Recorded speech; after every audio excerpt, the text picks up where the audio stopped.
Peace, Goddess. How you doing? Good. Looking good. Looking good. All of y'all. Thanks for coming. Give thanks. Yes, thank Give you. thanks for all y'all presence. We in dire straits right now, and I'm glad y'all blood is vibrated enough to take the challenge and the oath to try to save our people. So, Yes. thank you for that. Anything y'all need, I got you. Okay, that's on soon. Don't worry about that. We live on YouTube right now. Peace, peace, peace, peace. Welcome to Rebels Roundtable. I'm Rebel with a Cause. The brother said, why do I kill? And this is Rebels Roundtable. Got a good one today. Yeah, like, share, subscribe, do all the, do what you got to do. Notification bell, all that. Yeah. We on Twitch, we on Rumble, TikTok, Facebook. You name it. We just put in Rebel Vision Television, you'll find it. That's it. Well, we got the Goddess Gang in the building. Hey. What it do? Uh-oh. Everybody introduce yourselves to the family real quick. Starting with Shep. And we go around. Okay. Peace and power, family. I'm your sister, Hatshepsut. I am, proud to be here. I'm ready to have this discussion on Rebel Vision Television. I'd like to thank my husband, Rebel, for putting this all together. And I'm ready to build. Let's do it. Oh, yeah. Jay. Hope. Goddess Hope. You got it. Peace. I go by Queen Goddess Hope everywhere on every platform. I'm typically the one who helps people become free as fuck, as I like to say, and help raise the vibration of the collective. Yes. Yes. I like Good that. thing. Mm-hmm. Nice. Shira. Goddess Shira. Peace and blessings. Yes, peace and blessings. It's your girl, the meditation chick. I am a wellness practitioner, master breath worker, and a guided meditation instructor. And I am so honored and so blessed to be a part of this platform, my sister Chef, and the King Rebel, and all the other beautiful goddesses on this platform. Let's go. Let's do it. Let's get it. Let's get into it. Ready. Yeah. Goddess Shelly Amaset in the building. Peace, family. I am Shelly Amaset, CEO, owner of Sun Goddess Sense, creator of natural products, healing products, and part owner of KNS Apparel, of whom I share with my husband, Kim Wardo. I'm happy to be here on this platform to talk about this most important topic. This is a well-needed discussion, and I'm excited about getting into it. Yes. Question. Thanks for being here. Sister Courtney, we see you. Hey, everybody. I'm Sister Courtney. I do a lot of things. You can reach me on Instagram. I am Courtney Simpson, 2 N's. I also have a natural hair salon. You could follow that, Knowledge Natural Hair Salon. And I'm always happy to be invited, y'all. Like I just like to be invited. And when you're surrounded by so many good vibe, energy, goddesses and kings and gods, it's nice to be at the table. You dig? So I'm just happy to be here. Like that's literally it. I love it. All right, so let's get to it. The Kings is on their way. They riding their horses into the. All right. Punctually late. Got it. And peace to everybody that's in the chat on YouTube. If they came in already or you just watching, I have no clue. I can't see it. But The issue today, we're talking about, do Black men and Black women love each other today? We'll get a little deeper into the layers of that, but we'll simplify it to start it off. What do some of y'all guys think? What's the answer to that question? Today. Well, I think it's complex. Like we were discussing before. We're talking about loving each other. I think it's a lot of times it's hard to even love each other if you don't love yourself. Starting off with that main thing. Indeed. So I think that's a lot at the core of it. On what has happened. I mean, of course, we can build over all the branches, like, social media, our music, what we're watching, what we're intaking, our influences, wanting to be European, wanted to take on their culture, not even knowing ours. So I just think, it's a lot of factors, but I think a lot of the core of it just comes from not loving yourself. And there's a lot of reasons why we don't. So I think it's hard to even make that bond with anyone else. We're talking about loving someone else. I mean, a lot of people, don't love their family, don't love their children like they should. Right. So. Nice. I want to hear everybody's answer to this. So we go in clockwise, counterclockwise. All right, Hope. So, peace everybody on YouTube. My basic understanding of this topic as well is the fact that, like the sister said, you definitely have to have love of self. And just dealing with my own spiritual awakening and realizing back in 2017 that I had been in a toxic relationship because that was what I was actually reflecting from internal, so when you really start to become enlightened and really start pouring that love into yourself, one of the things that I did to allow me to do so was to start dating myself. So during that point of singleness, I made it a point to do the things that my partner at that time didn't want to do. So if I wanted to go to a cooking class, I did that on my own.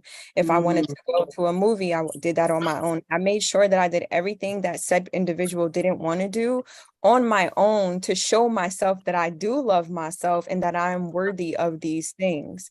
So when I decided to start doing this 3 times per month for a year straight, no one could tell me anything. You couldn't tell me that what I deserved was anything less than what you were providing. And still to this day, I really had to sit with myself and realize my worth and who I was and who my ancestors are, because I believe they are alive in me. You know what I mean? That saying, like, when you show up in a room, you got 10,000 people behind you. That is 100% facts. You know what I mean? So my point of saying that is, I 100% believe you are truly a reflection of your spouse or your partner or whomever you deem fit as your equal. So if you are not reflecting high vibrations, if you don't feel that internally, externally in your surroundings, then that is exactly what you will connect with. Yes. Okay. I love that. That was great. Shira? Well, I want to build on exactly what the sister said. I feel that,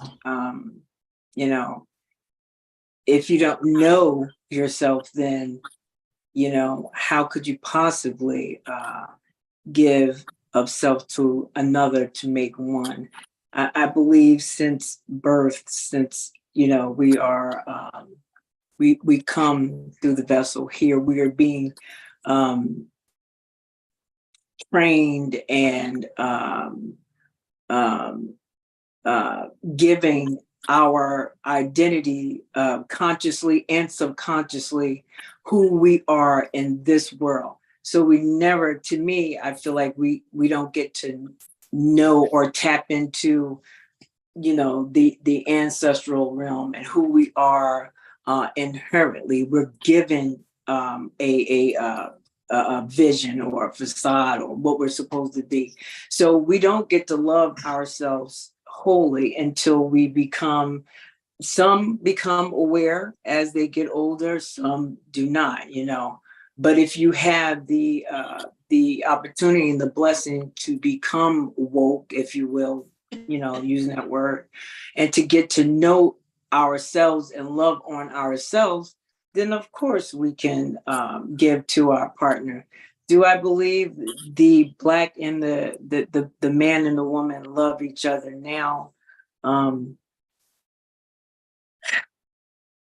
Love in the sense of their world, what they would deem love. I think it happens, but not in the true sense of African spirituality or what we feel love should be, if that makes sense. I don't know. Perfect Makes sense. sense. Perfect sense. Yeah. Nice. Got it, Shelley? Okay. I do believe we still love each other because, you know, myself and Kim Wardo, you and Shep, Shira, and Sundi, you know, just to name a few of us, you know, we are prime example of Black love and the fact that, you know, we collaborate on a lot of things and we come together on a lot of things and we, you know, I know that we still love each other, but there is a disconnect as a result of, you know, trauma, and a lot, just the dismantling of the Black family as a whole had a lot to do with the disconnect, you know, right after, you know, after slavery, they did a number on us after slavery as well as in slavery. They made it a point to dismantle the Black family, to separate the woman and man, separate the Black woman and put the man out the house. She get on welfare. If she on welfare and he lives there, they gonna put him out and all of that stuff. I mean, it's just so many different, it's so multifaceted in regards to what was done to disconnect us and to just put so much separatism among us, you know. So of course we love each other, but there's a lot that we have to unlearn and relearn in regards to the fact that we are not opponents, we're teammates, you know.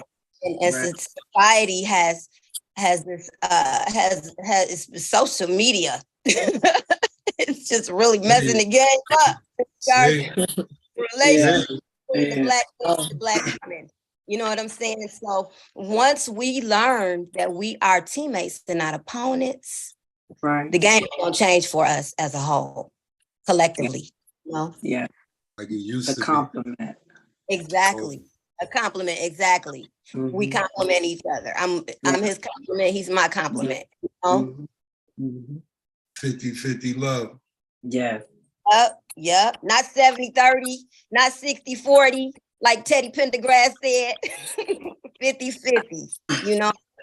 Well, sometimes yeah, say it, Shira. I was about to say it. Sometimes that is the case, you know, when you're striving to move through a commitment in a relationship, it can be 70-30, it can be 60-40, but the ultimate level up is coming to balance together. You're not, I don't believe you're always going to be here. Usually it's never. You know what I mean? Because everybody, every individual, every being is going through their journey, and it doesn't always look the same as our mate, nor should it. And we should always strive to come, you know, bring our accord back to one. But it's not always going to look the same, and I had to learn that in the years that I've been married. In this relationship with my king, it doesn't always look the same, you know. So yeah, just want to say that. Yeah, that's correct, you know, because you know, sometimes, like you said, we're on our own journeys and we're going through our own things, and sometimes he may give more than she, and she may give more than him. So the percentage is not always going to be balanced. You know, it's not always going to be balanced, but absolutely, that's the beautiful for balance. That's the beautiful part, though. As we battle the world, sometimes the mathematics is in your corner. You're protecting both of us. So it's like me and Shep. When something come up, if it's in Shep's corner, get him, Shep, and then I back her up. And when it's in my corner, she just back me up, and we win most of the time. Based on those mathematics. So it's like, I don't know, it's like sports. We just back you up when you hitting all the threes.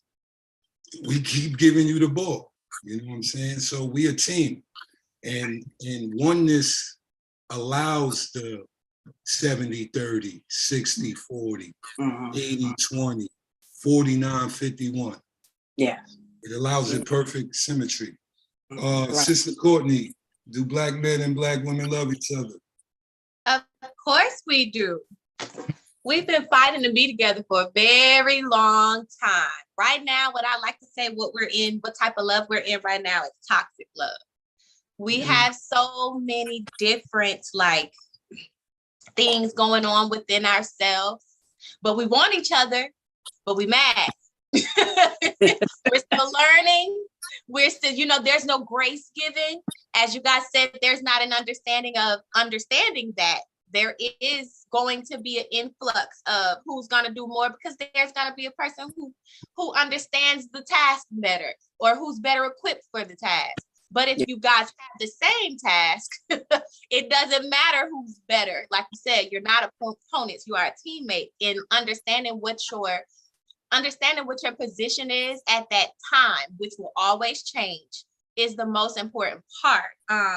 So I would say right now, like you guys all said, the social media plays a big part in what you think you should be doing in a relationship, or what you should be getting.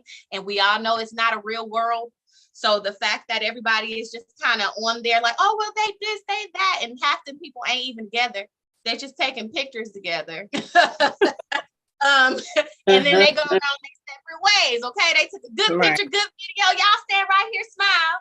Yeah. Gone. I think I was listening or watching Oprah and Michelle Obama, and Michelle Obama said, says that this is relationship goals. She was like, but I was mad at him in this picture. Like, you posted this picture, but I was pissed off. Like, y'all didn't see that, but to y'all, it's relationship goals. I think that we're always trying to find ways to come back to each other and have that grace for each other, which is why we are consistently bumping heads. And I think that from what I've seen, both male and female, both king and queen, have been taking their own journey within themselves as of late. Like, as the last, I would say 5-6 years, I've heard a lot of women say, you know what, I'm just going to take some time for myself to figure me out. And the same thing with men. I've heard the exact same thing from men. Like, you know what, I need to figure out what I like, what I need, what I can do for me, so then I can know what I can do for a family, or what I can give. And a lot of people aren't even equipped enough to know what it takes. Seen it, they've never been taught it. They have only ever maybe seen dysfunction, and there aren't too many older or elder individuals given that space. Like, I know me and my husband's been married forever. We've been going back and I ain't gonna say forever, for a good little time. We've been going back and forth for a good little time. But I'm gonna tell you the truth, if we had an older couple or someone that could actually give us gems or help us through whatever it is, I think that we would not bump heads as much, because right now we're just working off of how we feel emotionally. And when we go off of how we feel emotionally, we sometimes skip over the facts. And the fact sometimes is, it don't matter what you feel. This is what needs to happen, because we have a goal. And a lot of times where we mess up in relationships, there's no goals for each other. We don't have relationship goals. We're just together. I'm with you. I like you, girl. You fine. You got a fat ass. Where you going?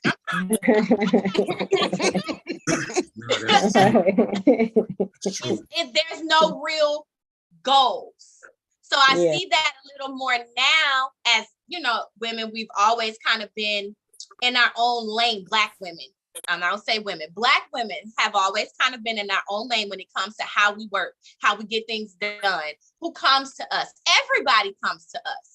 When there's a problem, ethnicity there is comes to us to fix Yeah. it.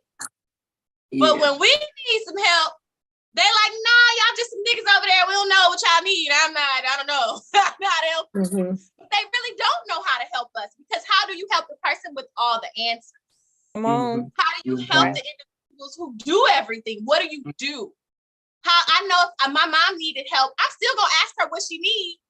I might need something, but I'm gonna be like, but what you need though? Like, I don't want to do nothing just because I think you need this, and that. Like, tell me specifically what you need. And so I would say that in this day and age, we definitely do love each other, and it's easier to go to another culture, just like it's easier not to talk to your family members. It's easier to ignore them. It's like, you know what? I don't want to talk to you. My friend's been my family for however long, and I don't really have to talk to you. And it's the same thing that's going on within our culture. It's like, well, you know what? I'm gonna go over here to this white man because he loved the ground I walk on, when really he just loved your culture and what you bring in, all the ties we have. They want pieces of that, and we don't see that. We just see that we're wanted because we're not wanted, or feel like we may not be wanted by our own men because of how we're treated in certain areas, and vice versa, because it's not just women, it's vice versa. So I don't know. I grew up with parents that's been married my whole life, and I've never seen my mama yell. I've never seen her do X, Y, Z. And guess what? I do all of that. I yell, I curse, I got attitude. I don't know where I got it from. I've never seen it, but I got it. But you're getting better. Yes, I am. Well, they argue when you're not around. They growing tremendously. Right. Right. Having respect for the rest of the family. They argue over there. Now it's like, we don't care. There's no respect. But I like what you said. Still love there. Like when you said this, I look at it like we have no cultural impression. That's why we have no goals to relationship. First thing you said was, shorty, you got a fat ass, you fine. It's all sex. It's mostly lust. Yep. Not, I'm gonna get with Shira or Goddess Hope and form a family from day one. It's not even in my mind. You feel what I'm saying? So the sexual attitude or the freedom, I think is getting in the way of relationships that God wanted to get with. Only in America. And you know what, Rebel, that's what we were just talking about on our last show, which we're going to continue next time, is culture. Yeah. Like, do we have a culture? What is our culture? What is our standards? What are our codes? Yeah. Right. Are we all like just living just any type of way? That's not like a culture. When we say Black culture, what does that mean? The culture, there's rules, there's law, there's standards, there's a way you have to act, no matter what. Code of conduct. Yeah, code of conduct. Yeah. You know, even for look the code of the streets, that's off. That's why you see everybody ratting out all day. You know what I mean? There's no law. Ethics code. Ethics. They got an ethics code at your job. You know what I'm saying? You go to work, it's a code of ethics. You know what I'm saying? Every job got like a handbook with ethics. Yeah. It do, you know, and then every other culture have that.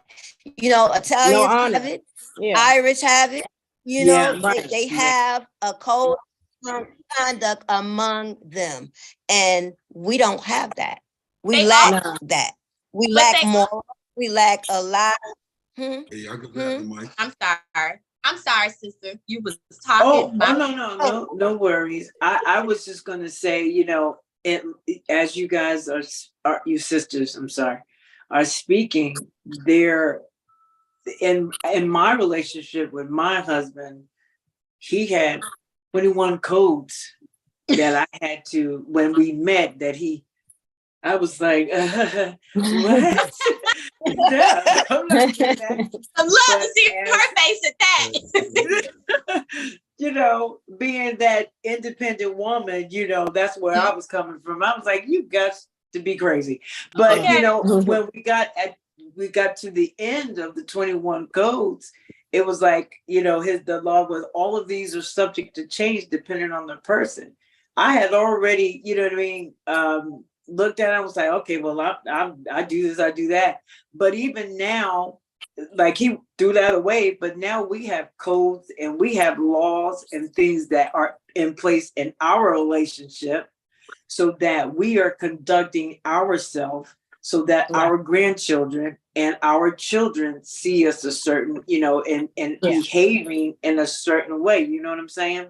Yeah. So I do feel that the ethics and the principles and more, all of that needs to be in place. And you're right, Empress Shep, we do not have that. We don't have that anymore. Where do we start? And put, you know, and putting down the schematic, putting that down so that we can begin to, you know, pull our community together and to see, okay, well, this is what it looks like. I mean, I think a lot of it has to start with, you know, sacrifice. And when I say sacrifice, you know, and a lot of it, you know, especially since we have the children, we're the ones that we're the glue, we're the backbone of the family. Yes. Not the head, but the neck, the backbone, like the whole, we keep it together. Okay. So it's like, you know, it's like we're the neck, so we can tell the head anywhere to move. You know what I mean? But we have to be that support. Yeah. Yes. So it's like, as far as, you know, I mean, when we look back at our, you know, our grandparents, you know, I think we're gonna probably be the, you know, I mean, I don't want it to be this way, but unfortunately, we're like probably like, you know, those in our 30s, we're probably the last ones to have actually seen something like this. Yes. You know, if you know, 50% of us even saw it. You know, so you know, seeing a whole relationship, seeing, you know, your grandmother's sacrifice, no matter what, for the happiness of everyone. You know, I mean, I really be honest, like, I mean, most of the time, like, I didn't even know, like, until I got probably a little bit older, that anything was wrong in any part of my grandparents' relationship. You know, I'm like, I don't know, grandma, that she got food ready. I come home, I'm good. Like, everything good to me. You know what I mean? She made sure holidays was good. Like, everything was together. And I think that was the selflessness of us as women. Yes. You know, we got happiness out of seeing our family happy no matter what. Yes. No matter what. Because it's not like things change. It's not like, you know, all of a sudden we're experiencing new issues, new problems. I mean, infidelity, I mean, this has always been issues. Okay, you know, right across the street. Yeah, I mean, listen, we all know. You like your cousin, you're like, yeah, you don't look like none of us. You know what I mean? But, you know, where you get that red hair from? We don't have that. Everybody kept it the same, you know, he just kept on going. You know, but it's because that mattered more than the individual. Yes. Right. As a whole. Yes, I think our yearning just for our individuality over the wholeness of the Black family unit is the issue. Like, we can't find happiness somewhere else. Now, I didn't say sit there and be tormented. You know, like, don't get me wrong. You know what I mean? Right. But it's like, you know, I mean, we even hear, like, I have one of my grandmothers, she was like married like 2-3 times. You know, so it's not like you just sat around and was like, hey, I'm just keep, you know, take this. But once you finally settled with somebody who you could come to an agreement with, to, like, a type of, you know, even not even ground, but like a balance in a sense. You're like, I'm gonna make this work, you know. I have a question. Yeah. Go ahead. I'm sorry. I just want you to know I had a question. No, but it's just about the balance. Like, we, you know, I just really think that was the biggest thing. And we can't say, you know, like, I always think back, and I think a lot of us don't have reference points. That's another thing. So it's like, you know, I'm not referring back to like slavery. Like, I mean, how the husband feel like, you know, when, you know, your wife, you knew she had to go be sleeping with massa at night. How do you come back at night and have that keep going on? How do you go back home and then now love your husband, knowing that you just had to be over here? and still have to hold the family down. I mean, this is the pain we never had to experience like that. But if we don't even have these reference points of being able to live through it and have strength through it, you know, it's everything is gonna come hit you. You know what I mean? I think that's like that's a big part, and you know, a lot of us just aren't taught. Like Courtney, you were saying, you know, we don't know. So it's like, you know, everything is hitting you like it's new. And you know what? And I know you got a question, Courtney, but I'm gonna say this while we are on this topic. But during slavery, like what you were just saying, like, you know, they want to always talk about like now, and that also with the deadbeat dad thing that they always say about calling black men deadbeat dad.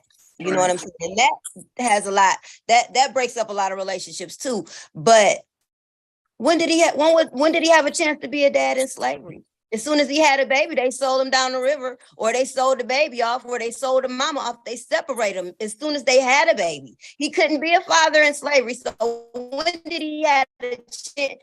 Trauma. You know what I'm saying? That no one ever recovered from, nobody ever healed from. He never had a chance to be a dad. Never knew how to be a dad in slavery. Yeah. We're the only culture they did that to. The only one. Yeah, exactly. And as soon as she gave birth, they made sure they separated that family somehow. Yeah. So he never had a chance to be a dad anyway, ever. He didn't have to. He never had to be a dad, you know.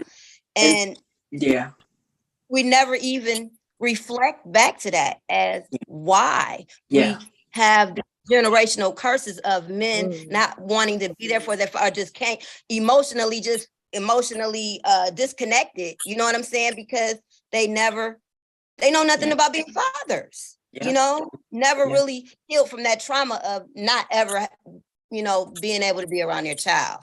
Period. Especially in America in particular, you know. You know, especially here, you know, in particular. I have seen some amazing black fathers. Of course. I mean, likewise. My dad is amazing black father, you know. My dad, and I'm surrounded by brothers who love their children, who will do anything for their kids, who will still put up with their baby mamas being absolutely nuts to see their children.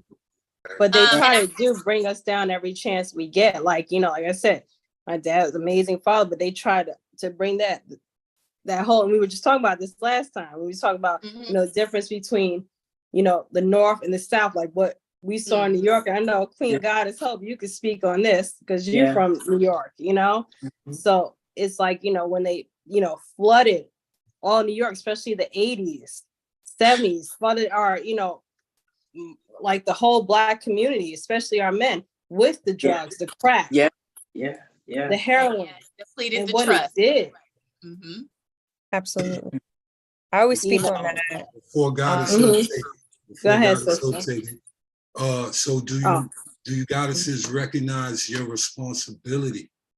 We're in a war. I gotta say it like this. Big Mama took everybody pain and her own, just so her house could house the family, even if her grandpa was cheating.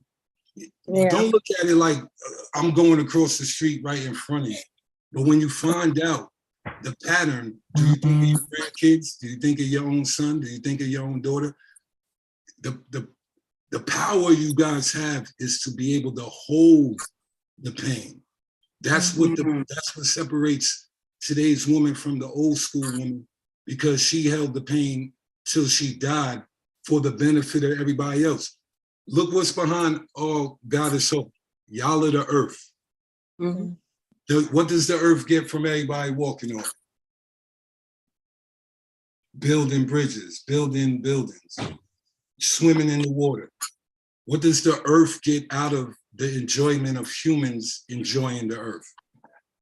Robbing her, and the earth about to kill us right now because we don't know how to act. That part. That's the white man. That's the white man. No, it's not. Yeah, that's true. That is true. But the purpose, before Hope take it, the purpose to me, the real, because we're in a war. We're in the war still. I hope y'all know we still in slavery. Yeah. Absolutely. And the key is to get the foundation of us, the females, to kind of say, I'm not taking no more pain. I don't care about the family lineage structure. I'm hurt. So since I'm hurt, I don't care about nothing else. Mm-hmm. And I think he's tricking a lot of women into making that decision. And we're just spreading apart. I have something to say about that. Yeah. Go ahead, Queen. No, you could definitely. My only point was you could definitely say that we are truly the originators or the creators of the world because of that within itself. Just that fact alone. You know what I mean? You obviously hold the power of every living organism in your portal, let alone now they walking around disrespecting you. And I always think about corporate America, you know, I call it the corporate trap because that's basically what it is. You know, I freed myself from it because in my spirit, I just couldn't even resonate with it any longer. And I go and, you know, make money to fund my stock portfolio. But at the same time, I'll be like, yo, y'all got like 6 to 8 months out of me. So get what you can because I'm out of here. Like, I don't care how much y'all pay me because at the end of the day, I cannot take on this energy much longer because I know that my calling is higher. And we have to understand that, yes, we may have to go down into the trenches. We have to sometimes do dirty work because that's all that this really is. You know what I mean? It is dirty work. I often don't even want to deal with it. Every day I'm like, why am I on social media talking to these people? Like, I don't care about this, you know, but I understand my calling. You know what I mean? But at the same time, now we must ascend and overstand that, yes, this is a white man's game. Yes, we know that they're using HAARP and weather control, doing all of this types of stuff. But at the same time, because we understand, we know how to operate and how to move and to navigate, because one thing that we always do is rise above any challenge and excel. You know what I mean? So we have to definitely continue to do these types of conversations, you know, link people to resources and school of thought, because that's all that this is a school of thought. You know, I say that I'm the leader of the free world because I genuinely believe that. You know what I mean? Like when I really think about breaking free from the corporate trap, I'm like, what made me want to join into this? How did I even start? I start questioning things all the time now. Like, what made me join? And I'm like, oh, I know, because I never even had a choice to choose the indigenous way. To go back to the conversation about culture, we don't even know what our culture is. I always say the United States culture is Black culture. Like we made this. What is it? You know what I mean? We talk about culture. We don't have that solid foundation. Like these are the rules. These are the laws. There's so many different clusters of us all around different multiple states, hoods, and communities. But when are we all going to lock arms and be like, yo, this is the Underground Railroad now? You know what I mean? They had that back then. How did they connect and have all of these types of links? How did you know where to go? How did you know who to visit or go to that church? Yeah, they serving white people in this restaurant, but underneath that, they helping slaves. Like that's the kind of conversation. Those are the types of people, and these are the types of connections that we need to have. My sole thought is, okay, if they take the power out, how am I going to connect with my brothers and sisters? How am I going to feel safe? You know what I mean? They got all these tunnels under the ground. Do I know how to get to one? Do I know if I live on top of one? Like, I got questions. You know what I mean? Yeah. So these are the things that make me think, and that's the thing that I'm concerned about, because I know they got a part 2 coming from 2020 any day now. You know what I mean? But what are we going to do to rise above those challenges? And that's really what my thought process is like. You know, I don't want anybody to feel like the only way they can survive is by going into the corporate trap. That's so beneath our ancestors. Like we created this economy. There's no reason why we should not be able to take our resources, meaning our brothers and our sisters, and align and lock arms and elevate times 12. Absolutely. Yeah. That's what's up. Oh, we got Sundi out in the building. I see Brother Ray. Salute. Who that? Knowledge Born 7 in the building. Peace, God. Peace. Everything good. Everything good. Peace, God and goddesses. Conversation. Yes, hey. We're gonna get y'all take real quick, all three of y'all, elaborate if you want. Do Black women and Black women love each other today? Just to get y'all caught up to where we at. Go ahead, Ari. I was talking yesterday, so go ahead, Ari. If we talking on a mass scale, no. The love has been lost.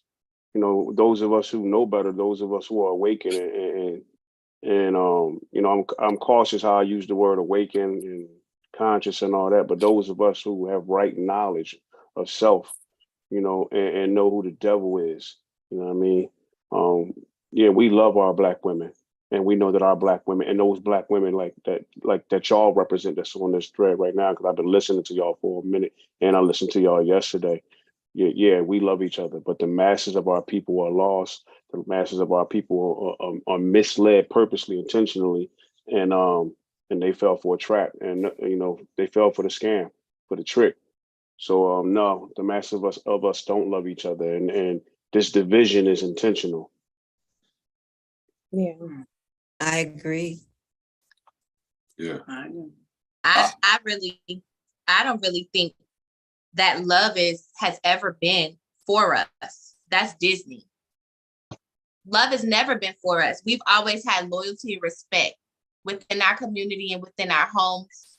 It has never been, oh, do you love this person? It's like, no, what he got over there? They got some cows and some land. What can they give and help our particular communities come together to be able to strengthen our bond with each other, whether you're all the way across the border, you got something I need, I got something you need. It has never been oh, we love you. Yes, we respect you. We respect you enough to make sure you're eating. We respect you enough to make sure we take care of everybody around us. We have the loyalty enough to make sure that we're sticking to what we're doing. I think that love came into place when, like I said, it's a Disney thing. It has never been about love. I think that's where we all got messed up at, because love is an emotion. It's an emotion and it's an action. So it's kind of like, I don't know. I just think that's where the disconnect comes from, because that's how we're not looking at the bigger picture. Again, fact over emotion. And they've poured so much emotion into us that we can't see the facts. And the facts are we have to come together in order for us to be able to thrive together. And it don't have anything to do with love, because even in marriage, it don't say nothing about no happiness. Not in them vows. I ain't seen happiness in the vow at all. It don't say nothing about that. Y'all are supposed to be together. So then let me ask you this question, Courtney. So going on what you're saying with like the whole Disney story and everything like that. So when we didn't have that, I think, what we were talking about earlier, there was a code, there were rules, there were laws. Yeah. So it's like you replace that with emotion, like then it's like you don't follow. That's what I'm saying. We're going back to our grandparents. There was a code, there was a rule, there was laws, if we want to say that part. You know what I mean? So are women enough to abide by these codes, laws, and rules? Are we doing that? Are we playing, are like not just women, but are we playing our part on both sides? The environment that we are in has changed. And yes, our grandmothers and great grandmothers, they endured a lot. And as we spoke on one of our times before, when we were talking about what a woman is, we are creators. We are the individuals who we embody all. So when you go through all those different traumas, right? And yes, men didn't have a chance to do XYZ, women didn't have a chance to do XYZ. But now in this particular environment, there is a show up for each other. And that's not necessarily happening. And I think that because the environment has changed, I think that now us as women, we're kind of looking for, it's like Mother Earth. Like we see what's happening to Mother Earth. She's breaking down. Why? Because she's taking so much trauma from everybody on top of her, taking from her. And what does Mother Earth do when she's tired of being taken from? She erase it. She say, fuck this shit. I don't do it no more. All y'all motherfuckers dying. I'm start over. And I think we're kind of like that because women do need extra support and different things in order for us to continue to inhabit those things that may be causing trauma in our community. Like Rebel said, we selfish kind of now, right? Women is like, nah, I ain't doing all that. I'm gonna go get me a margarita and like I don't care. Like figure it out, right? And there's not too many men that make you feel like, you know what, I don't want to go get that margarita. Let me go home and cook some food and see what my kids doing and teach them something. It's not too much of that. Like there does need to be I think there needs to be some type of loyalty coming back from our brothers too, because women do a lot, and some type of appreciation. And the reason why we don't want to deal with what our grandmothers and our great grandmothers dealt with is because we saw how worn down they were. We saw how they didn't get anything. We saw how they died. That's not fun for us. So yes, Brother Rebel, you correct. Yeah, we hold it, but y'all are really the men hold the biggest key of making us comfortable, making us want to give, because we're not getting the respect that we deserve as the creators.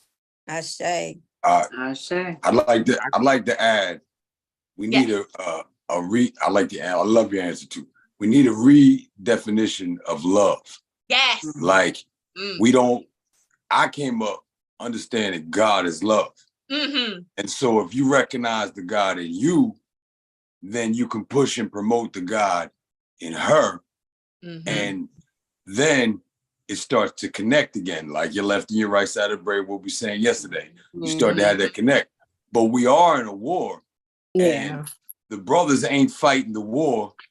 You know what I mean? To say to the sister, okay, you know what? She gonna say to herself, I'm gonna do this because I see you doing that. We have all come into contact with the vampire of the European, and the European has bitten us to the point where we think we want what they have, as if they don't steal what we done had and we done gave the world, and then they call it theirs, and then they messed it up, and we want the messed up version as opposed to the original pure version that we already have internally. And and so if we recognize us as God and you as God is God, us together, then we will recognize the love that fuels the loyalty, that fuels the, I want to go do this for them. You know what I mean? I want to go out and protect you with my life. Yep. You want to, you know what I mean, to the point where, you know what I mean, if I come home on the shield, but you know I died making sure I did everything I could for you. And right now, we taking on the European male perspective of, I don't really want to do that because they ain't even no men. They don't abide by the rules of manhood themselves. Right. You know what I mean? So if we understand where we're at internally, you know what I mean, as men, and recognize that in you, you know what I mean, what you've already endured for 400, 500, 600 years, then there's no complaint on, well, why is she acting like that? And, you know, or why is she grabbing onto the corporate work? Because that seemed to be the only thing. It's like women are in survival mode. Yes. And we allowed you to get there, just like we allowed these young children, the youth to get there. We did them dirty. We left them out there. You know what I'm saying? And we did that. So as men, which, you know what I mean, every male on here is a God man. I know this. You know what I'm saying? But I also know that I don't know a whole bunch of God men outside of the circle that I'm in. Right. Even in the community. You know what I'm saying? It's not there. So because that's the case, everybody's going for what it looks like. But when you got to put that essence into it, they don't want to do it. And so the women is like, why should I do it too? I get it. However, in closing, because it's not being done by the women, you know what I'm saying? It leaves the men to say, well, why should I do that? And then you got people like Kevin Samuels saying, well, this is that, the third, as if that's valuable. You know what I mean? True spiritually valuable. It's valuable to the European community. Yeah. But how is that valuable to our essence? Yes. And where we're coming and what we need to do. So, yes, brother. So, Hey, I mean, you hit that I right grabbed on the the nose. reins. I know the brothers here grabbed the reins. And then we talked to the other brothers like, what you doing? You know what I'm saying? Yeah. Accountability, you better say it, sir. Right. Hey, but you got to me. What I think you got to look at as well. You look at the black family. There's a lot of us that's not even in the household. Yeah. Right. So Yeah. you got to look at okay, half of us are not in the household raising kids. They That's looking at the social other media. point. They looking at Kevin Savage. They looking at Charleston White. You know what I mean? Yep. They see all these ratchet reality TV shows and stuff. You know, they listening to Yeah. all these ratchet ass bullshit music. So Absolutely. really, Absolutely. ready to make sales. Yeah. That's where the ball got dropped. That's what I Yeah. was gonna say. You know what I mean? That's where the ball is disconnect, man. Yeah. Yeah, that's where he's saying like the individuality. And I think that's what it is. It's no longer, it's like it's him and me. It's her and him. It's not us. There's no collective. Right. It's not, we don't think of each other as one. We were one unit at one point. One unit. It's like we weren't going against each other. We knew we were in the struggle together. We knew we had an enemy. I think a lot of us in general have lost sight of that. That this was a plan. This is done on purpose. Yeah. Right. I blame the corporate trash because of that. If certain gifts are given out, this is all part of a war tactic. Yes. Yep. So it's not like, I mean, of course it's affecting whatever affects the general public affects us more as a Black community. Yeah. So it's like, if we're saying right now, if I'm just saying as a war tactic, if our country was to be taken over by another country, and right now I weaken the men, I feminize the men. I give the women the positioning. I give the women the power. I give the women the money. I give the women the control. Yeah.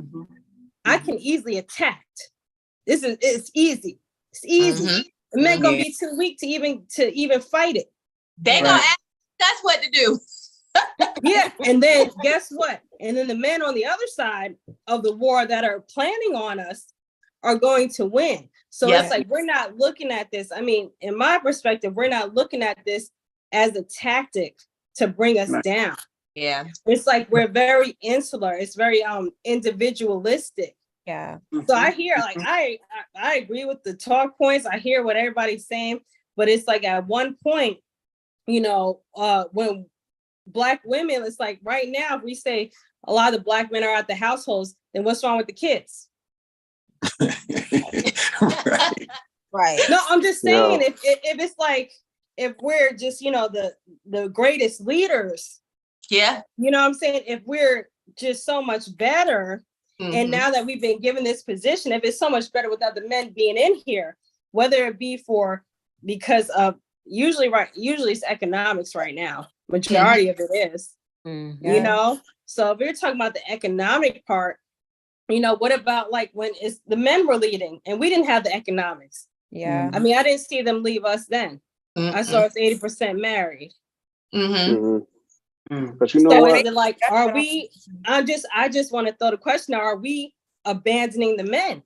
Yes. And I wanted to say that because I feel like it's history repeating itself, like the centennial of the 1920s when the women's suffrage movement came about and white women were leading that, as far as voting rights, and Black women were also there, but they also had to sit in the back like the bus and, march along their suffrage movement. But in the meantime, in between time, guess who was being left behind? The Black man. So right now, I just feel like it's a version of history repeating itself, all because, women are rising into power in these corporate reigns. I know more Black women, CEOs, owners, business owners, like all of the above, rising up And guess who's being left behind once again? I was sharing a conversation with a brother. He had to create his own company because he couldn't get hired, but he was welcome to work on a country club as a maintenance guy for 15 years, but he never was able to go up the ranks, never was able to be promoted or do anything else inside. Do you know what I mean? So now it's like, okay, we know who is the target. We know the Black woman is powerful. We know that she's running tons of corporations to this very day. We know that she's definitely making a big bag. And now guess who, like you said, the kids are running rampant. They want to be homosexual every other day. And it's like, what are we doing? You know, we definitely dropping the ball, but that definitely is the focus and definitely topic of conversation. That individuality is not getting us anywhere. Like I said, I've been third in command in a 20-acre warehouse, you know, running stuff, the only Black woman that and hired because I'm more lighter skinned than anybody else. So I already know what's up there. They're not going to put anyone else in that type of position. You know what I mean? And then when I started understanding and realizing like, yo, they taking me away from my bread and butter, which is my own bag. Like, why would I want to continue to play this game? I don't want to be his boss. Like, I don't aspire to run anything else anymore except for my own thing. You know, I want to help more business owners excel and free more people from this suffrage, because all we're doing is creating this cycle all over again. It happened with slavery. Now it's the women's suffrage movement. But I keep saying, I just said it literally before I joined this call to my girlfriend. I'm like, whatever you do, just don't forget your husband. He had a business before you. You know what I mean? Like, and now you're 3 years in your business and he laid the foundation for you to buy a house, for you to still work. He's at home still doing his business, but I haven't seen his business in a while. I'm like, you in all of these programs, he's supporting you, but don't forget your husband. Yo, I'm glad you said that. I'm glad you said that because when you said the slavery, a lot of people forget, you know, Sundiata hit it on the nose when he said we got to get back to that essence.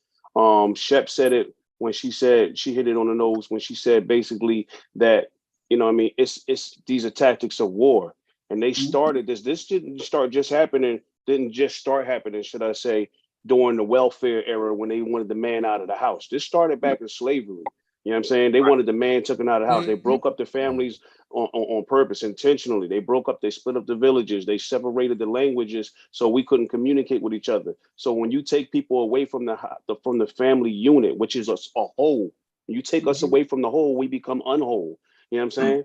You know what I mean? We come just a part of what we're supposed to be. You know what I mean? And that's an unnatural state of being when we're not whole anymore. And when you are unnatural, you know what I'm saying? You are unconnected to your natural self, your source self, and your essence. You are now disconnected. You know what I mean? So that love that y'all was talking about earlier, you know what I mean? You know, we was pretty much desensitized the way they desensitizing us now through video games. You see murder, murder, murder, kill, kill, kill. The music, fuck the Black woman and fuck, you know, kill, kill, kill. You know what I'm saying? Disrespect them. It's all about lust and sex and your lower vibrations. And y'all spoke on it yesterday about the knowledge said that the lower vibration is necessary. That root chakra, you know what I mean? And all the other chakras are necessary. Sundiata spoke on it also that, you know, we bring forth life because of that chakra. So it's very necessary, but we can't have an overindulgence in it where we're not exercising balance. You know what I'm saying? And now because we've been removed from the home as Black men, you know what I'm saying? We've been pretty much not just extricated, but we've been extricated from the black family, the other members of the Black family. You know what I mean? The kids don't see us no more, so they have no respect. Oh, daddy wasn't there. They rapping about that in the music. Daddy wasn't there. You know what I'm saying? Fuck that. You know what I mean? We was raised by the niggas on the streets. You know what I mean? And the women now, y'all were forced to become the protectors of the household because we was removed from slavery times. We was removed in the welfare era. We was removed by as political prisoners and everything else, every other trap that they set out there through drugs and alcohol, you know, liquor stores on the corner and everything else that they shipped in there to stop the Black Power movement when we started to come together. So we got to get back to the essence. We got to get back to being whole again. And that means being spiritual. Everybody talks about the Black-white dynamic. That's just one dynamic of who we are. We are so much more. You know what I mean? We're so much more than what happened after we met them and what was done to us and what we became as a result of what was done to us. You know what I'm saying? We are so much more than that. They want to keep us in that box. We should be striving for spiritual wholeness. And in order to truly be spiritual whole, we got to connect back with the divine feminine energy. You know what I'm saying? We got to connect back with y'all. Y'all are our better halves. Y'all are called our compliments for a reason.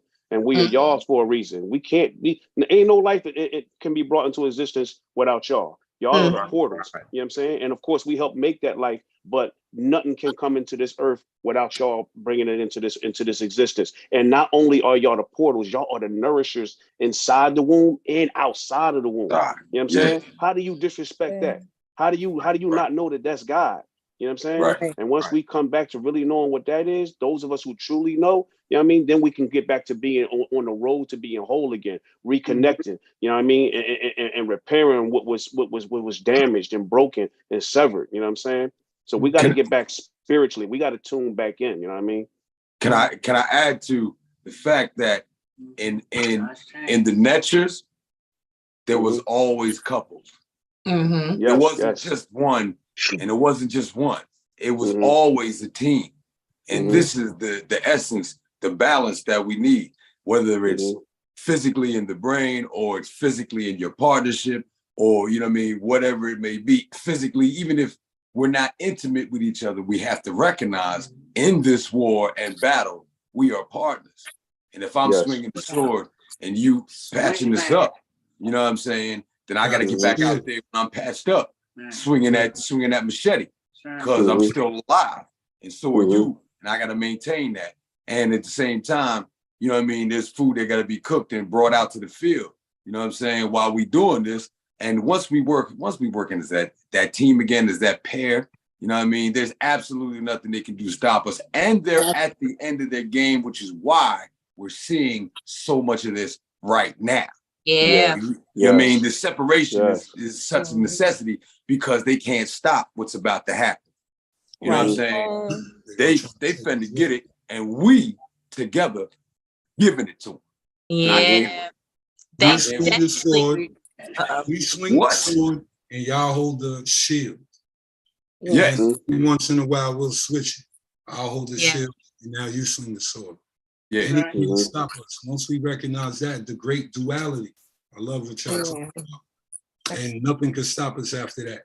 But let me, before Knowledge answer the question, Knowledge going 7 in the building, and John Hargrove in the building. Powerful build. The chat going crazy. So let me big up. Love my fro. I see you. Salute. Hashtag 2 Raw for TV. Give my brother some glasses. He look like he's struggling. Small screen. I see Lee Clinton in the building. Salute. Who else we got in here? We got Rain Waters. Ken Wardo in the building. Of course, Brandon Murphy. Holistic Wellness Haven. East Shore Entertainment. They going crazy in the chat. They loving the convo. And Stylistic Lockhart. Thanks for tuning in. Keep typing in, and we're gonna answer some of y'all questions in the chat too. So that's it too. Yeah. Knowledge Born 7. Peace and power. How y'all doing? Hey, brother. Peace to the God. Peace and power. What's up, bro? War on the devil. Black women and black men love each other today. Yes, that's right. No, it's too much confusion, too much discord, and you know, they have put us against one another in a very strategic way. I believe it did stem from some of it did stem from the Willie Lynch letter, so it has a major role to play in that. And not just that, and then in some cases it got to where the men were not respecting the woman's role and abused it a little bit. So now the women are in power. You have some who's going to respect their role and look out for the black man. Then you got some who's not going to respect that role and go ahead and do her. You know what I'm saying? But I will say this, guys make, you know what I'm saying, a lot of great points. And I think there's the Jehuti 7 laws of creation, cause and effect. This is a cause, there's a cause, this is the effect. But one of the principle is gender, male and female, and we have to look at that. And I was just on the phone with a brother. We had a question. I'm not gonna say the question, but one of my answers was to him was about Christianity. I suffer not a woman to teach nor usurp authority of the man. Right there, that particular school of thought gets rid of the woman. And you got Islam. Wrap the woman up. She's separate from the man in the mosque. Right there, that shows the vision. We get into Hebrew. Hebrew wrap the woman up and she has to walk behind the man. Also, they deal with some forms of polygamy. And if you don't have a bag and you don't have unity and completion, you should not be doing polygamy. Then we get into the only spiritual system that uplifts the melanated woman is the Kemetic spiritual system. As one of the brothers said on her, they came into Paris. You know what I'm saying? As far as rulership as well. And many books I've read, many books I've read. And I tell brothers, especially in the Hebrew community, when they want to do the polygamy, when a man has that much power and money, she has her own health. You get what I'm saying? Even though if you're the first wife, second wife, or whatever, but he has the type of bag. Whereas if I read one book, in her particular house, her floors was lapis lazuli. That's money. Wow. You get what I'm saying? So they are putting us against one another, but we have to be strong because it's wartime. You know what I'm saying? We have to be strong because it's wartime. But and then, the question, I don't mean to cut you off, are we prepared for war? Not at all.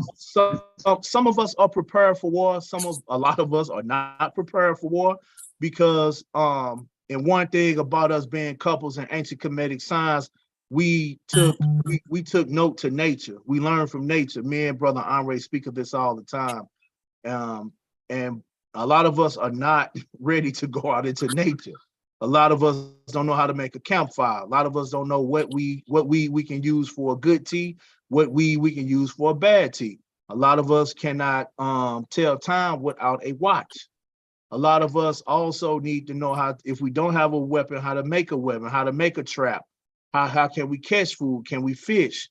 Can we and a lot of us be in the house all the time and we have stale air, as the Netter best, the first Netter rule, they had a keen sense of smell and seeing because they was outside. If you stay inside, then you become used to stale air. Therefore, you're not nature's friend. Because if you used to stale air, you can't sense when it's raining. You can't smell when it's raining. You don't know if something's gonna happen strategically. You know what I'm saying? When something happens in nature, for as a hurricane, tsunami, them animals know hours before time. They're going to the high ground. That's how we are supposed to be as a couple, as a unit. We supposed to be together as nature, and we will reign and rule. Nature's on our side. The sister said when nature gets tired of us, they're going to kill us. The Europeans have made many movies about that because they have come to this conclusion. When nature get tired of us, it's going to start cleansing itself. Yes. So I think go ahead. I think that friction always creates, or I should say, order comes from chaos, right? And there's something in us that is the survival, a deep survival, but we comfortable right now. We are comfortable slaves. Be in that uncomfortable position for us to really know if we ready or not. You know what I'm saying? And I think there's going to be some of us that's not. You mean books, some prophetic books say 1/3 is going to be gone. Truthfully, I ain't going to front. They in my way anyhow. You know what I'm saying? So, you know what I mean? But I know that I'm prepared for it. My mind state, my spirit is prepared for it. And I don't know what's coming, but I know what could come. And so in that being the case, if we can look at the possibilities of what it could be, both negative and positive, we are going to be more mentally and spiritually prepared than anybody else. And I think that's the key. You know what I'm saying? We have enough of us right here on this line, right here. We have enough of us to start the entire world all over again. And we have enough information and knowledge just with us right here that we would make it a banger. It would be a banger. Ready for it. And you know, I know it seemed kind of comical when he said that, but I made a post one time. I'm tired of waking up sheep. I'm trying to wake up more lions. Yes. That's We need why them. You got to wake up a teacher, sheep. I am a professor. Because you got to pay to come see get my information. And then if you don't get it, you don't get it. But I know it, and that's gonna be on you. I done got paid already. You know what I'm saying? This is my payment. So I'm good. And as we continue to wake up more sheep, we got to bring them out of shock. Then we got to put them back in shock. Then bring them to reality. When we say get into reality, bring them to some form of school of thought, some spirituality, so their mind can settle. Then we got to raise their vibration. All the shock was off. You know what I'm saying? I'm being 100. I'm just being 100. That's crazy you said that, Knowledge, because when you say that we got to bring them in the shop, then bring them out of shop, I immediately got that picture of when people be in the hospital and they put them two little things on them, you know, to get them up out of cardiac arrest. We really doing that in the community. We really doing that in the community. You know what's crazy? I was sitting here watching y'all for a minute, you know what I mean? And the sister Goddess Hope said, she was talking about the Underground Railroad, that we need to get back, you know what I mean, and start creating our own again. And, you know, we need to know where to go. And like Sundiata said, I got some stuff in this crib. You know what I mean? Knowledge got some stuff in his crib. You know, I'm sure everybody got some stuff in there. We talking about water filters, black charcoal to filter the water, all kinds. We got some stuff. You know what I mean? That's Shungite.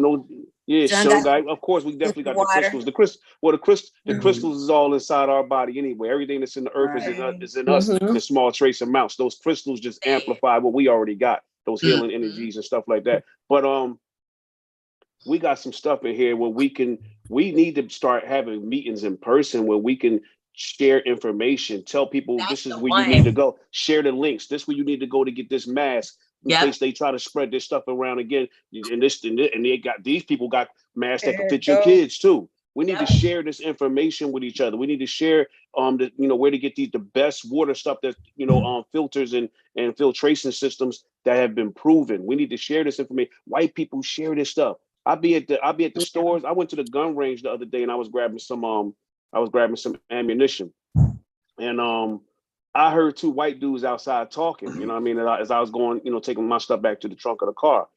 And they was out there sharing some real heavy information. I'm talking about some, they on some doomsday prepper stuff, they ready. Then I was at the gym and I'm over there working out at the gym the other day, and it's two white dudes in there talking. They sharing information like crazy about real estate and what connects. And this is the person's number. This is who you call. You let them know I sent you, and I want you to. We need to do that. We've been taught the crabs in the barrel thing. We've been taught to pull each other down and hate on each other. You know what I mean? That division instead of lifting each other up. You know what I mean? They stick together. You know what I mean? We the ones that need it. We've been the division. That psyche that they put into us to divide and conquer has been so deeply embedded in us. You know what I mean? That it's permeated in our system and manifested right now to where we see the reality that we see in today. This is why the reality is what it is. So we got to get back. We got to start sharing this information, y'all. Because like Son said, we got enough to start the world all over again. We got enough to save each other. And no, we're not ready for war. No, we're not ready for war. We're not ready for war. We probably ready to survive some of the waves of attacks that they're going to launch on us. But we ain't ready for the complete war. And the only way we're going to do that is get united again and tune back in. We ready for a civil war if it happens. I believe we are. But the aftermath, we're not ready for that, and we definitely not ready for the long-term survival mode. I'm always gotta get organized. Watching those channels. Speaking of that, this officer, we was doing good with our little circle, man, because we did a lot of things, man. We need to really bring that back and stop talking about it, man. I think we need to do that and go stronger this time with the sisters of the Black Circle. I mean, yeah. that way that they get that combat training as well. They get the firearms training as well. They get that CPR training as well. Right. Everything that we was doing, they need to learn all that as well. The kids as well. You know what I'm saying? So yeah, I think we need to really, go hard on that. Yeah, to build off what you said, and I don't know if it was discussed before, but there has never been a movement or a revolt or a successful revolution without the Black woman and Black man coming together. But the Black woman has been the backbone. We've just been the arms. Yes. But I mean, they've been the body, they've been the mind, they've been putting it together. If it wasn't for Queen Nani, then you wouldn't have had, you know what I'm saying, that the Haitian Revolt. And if it wasn't for the teacher of Dessalines, you know what I'm saying, he wouldn't have had enough skill and strategy to go ahead and actually get the only win for slavery on the planet. You know what I'm saying? So this is what they know, and it's why the separation is so strong right now, in the same token of why they messing with the children. But but you mean you are the answer, you know what I'm saying, and we are the reply.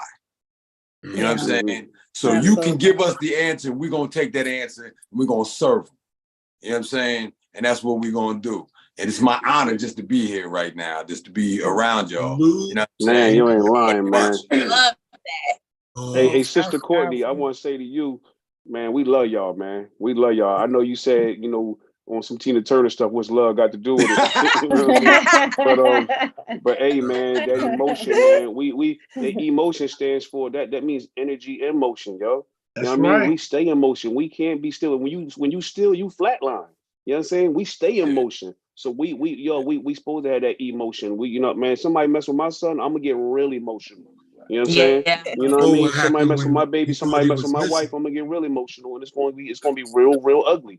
You know what I mean? So, you know what I mean? Yeah, we love y'all, man. And I know they removed it out of there, and a lot of our women have lost faith in the Black men, and I know you say it's some loyalty out there, but it's not enough love. You know what I mean? We that's what we here for. That's why we're having this conversation, but we're gonna bring it back. There's some of us out here really working, to show that in the community,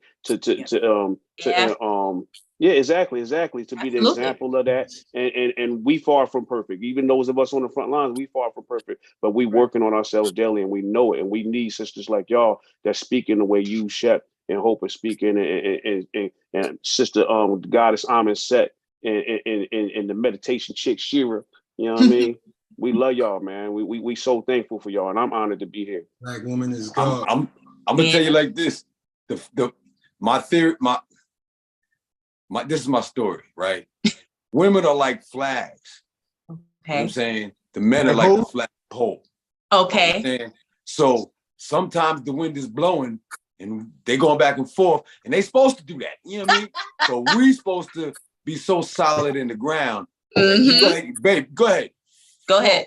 Blow that out. Let that do. And when the wind ain't blowing, you laying down and you resting on the flagpole. But the flagpole stay there. You know what I mean? Even if you're not there, the flagpole there waiting for you to come. And we have not been the flagpole for y'all blowing in the wind. You know what I mean? And because when the wind is blowing and the flag is out there, it's showing it's giving the image of the nationality of those people. You know what I mean? When the flag is up, you know what I'm saying, we winning. When the flag is down and gone, we done lost. They done took out and stole our flag. Can I add to that? Oh, I'm sorry, Rebel. Go ahead. No, you got it. So can I add to that? So I love what you said about the flagpole, because I'm going to say our children are the soil, right? You're the flagpole, man. We're the one waving in the air. Our children are the soil. They've already taken the flagpole out, and they are working on taking that flag off. And our children are left open, which makes us come back to the original, right? So for me, I'm gonna speak for me, right? Y'all don't know me, but my sister Shep know. I've been back and forth with my husband for a little while. I had my Tina Turner moment, like he said, get out, I don't care what you're talking about, right? I had to come back. Again, I've only ever seen marriage in my family. So, but it's a lot of stuff I didn't see and understand. But what I understand now with him being in a different household, I understand how open my children are. Mm. And even though I may not have felt like he was the best individual, which that don't really have nothing to do with my kids. He's an amazing father. That don't have nothing to do with kids. It's me and him.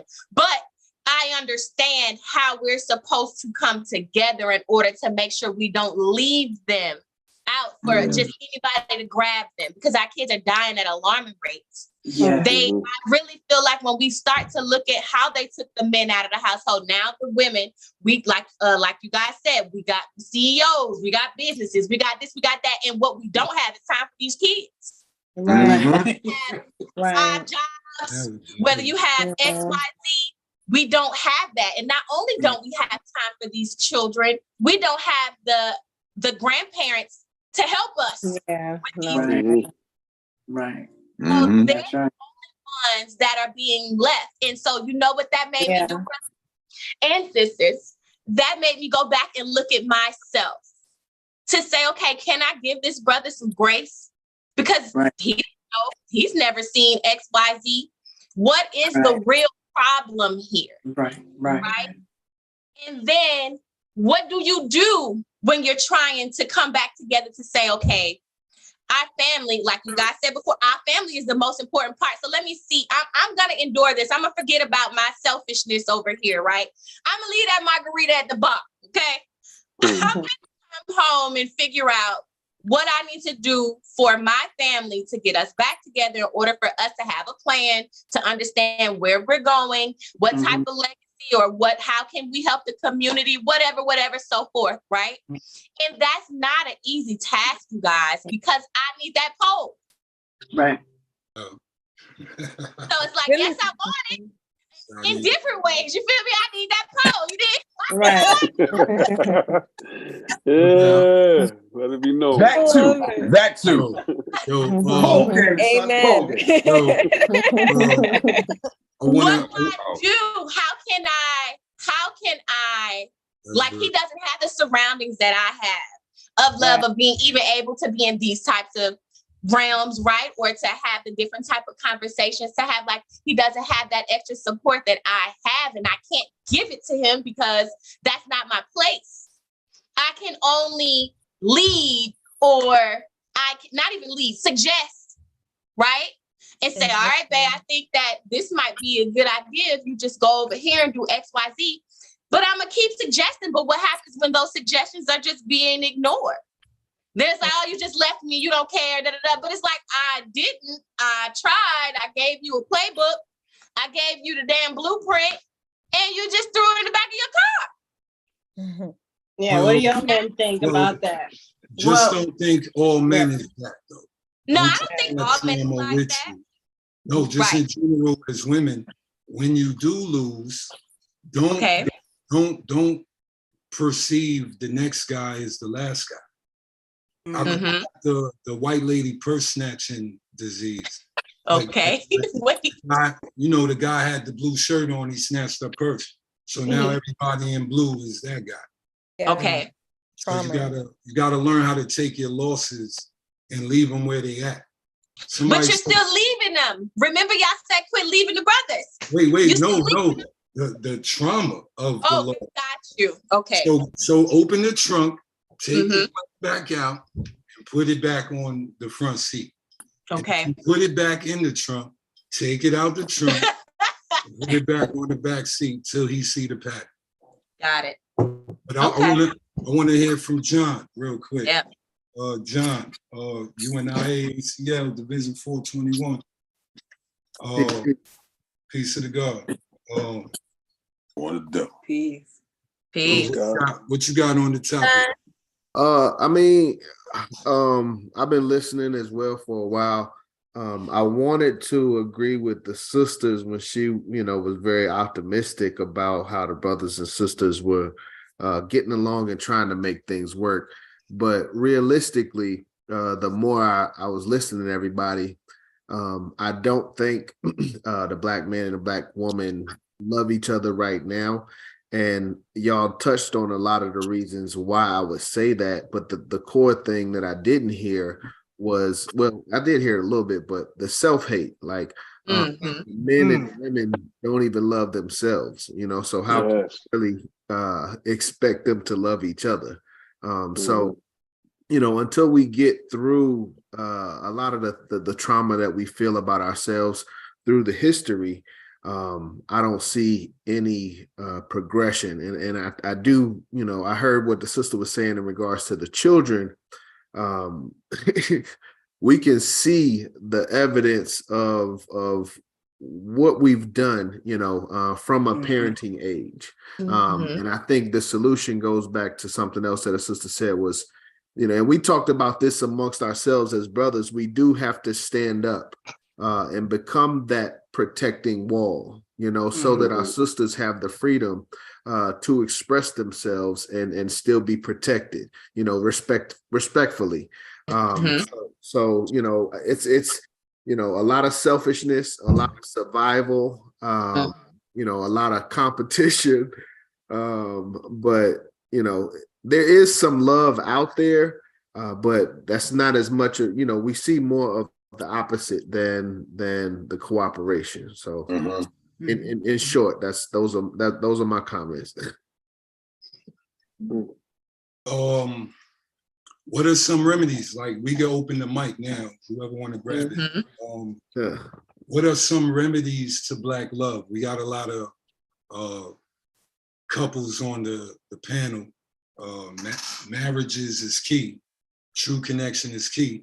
What are some of the remedies y'all could tell some of the people who might be single, some of the people who might be struggling in their relationships, the ups and downs? Remember, when Goddess Shira was talking about the 70-30, 60-40.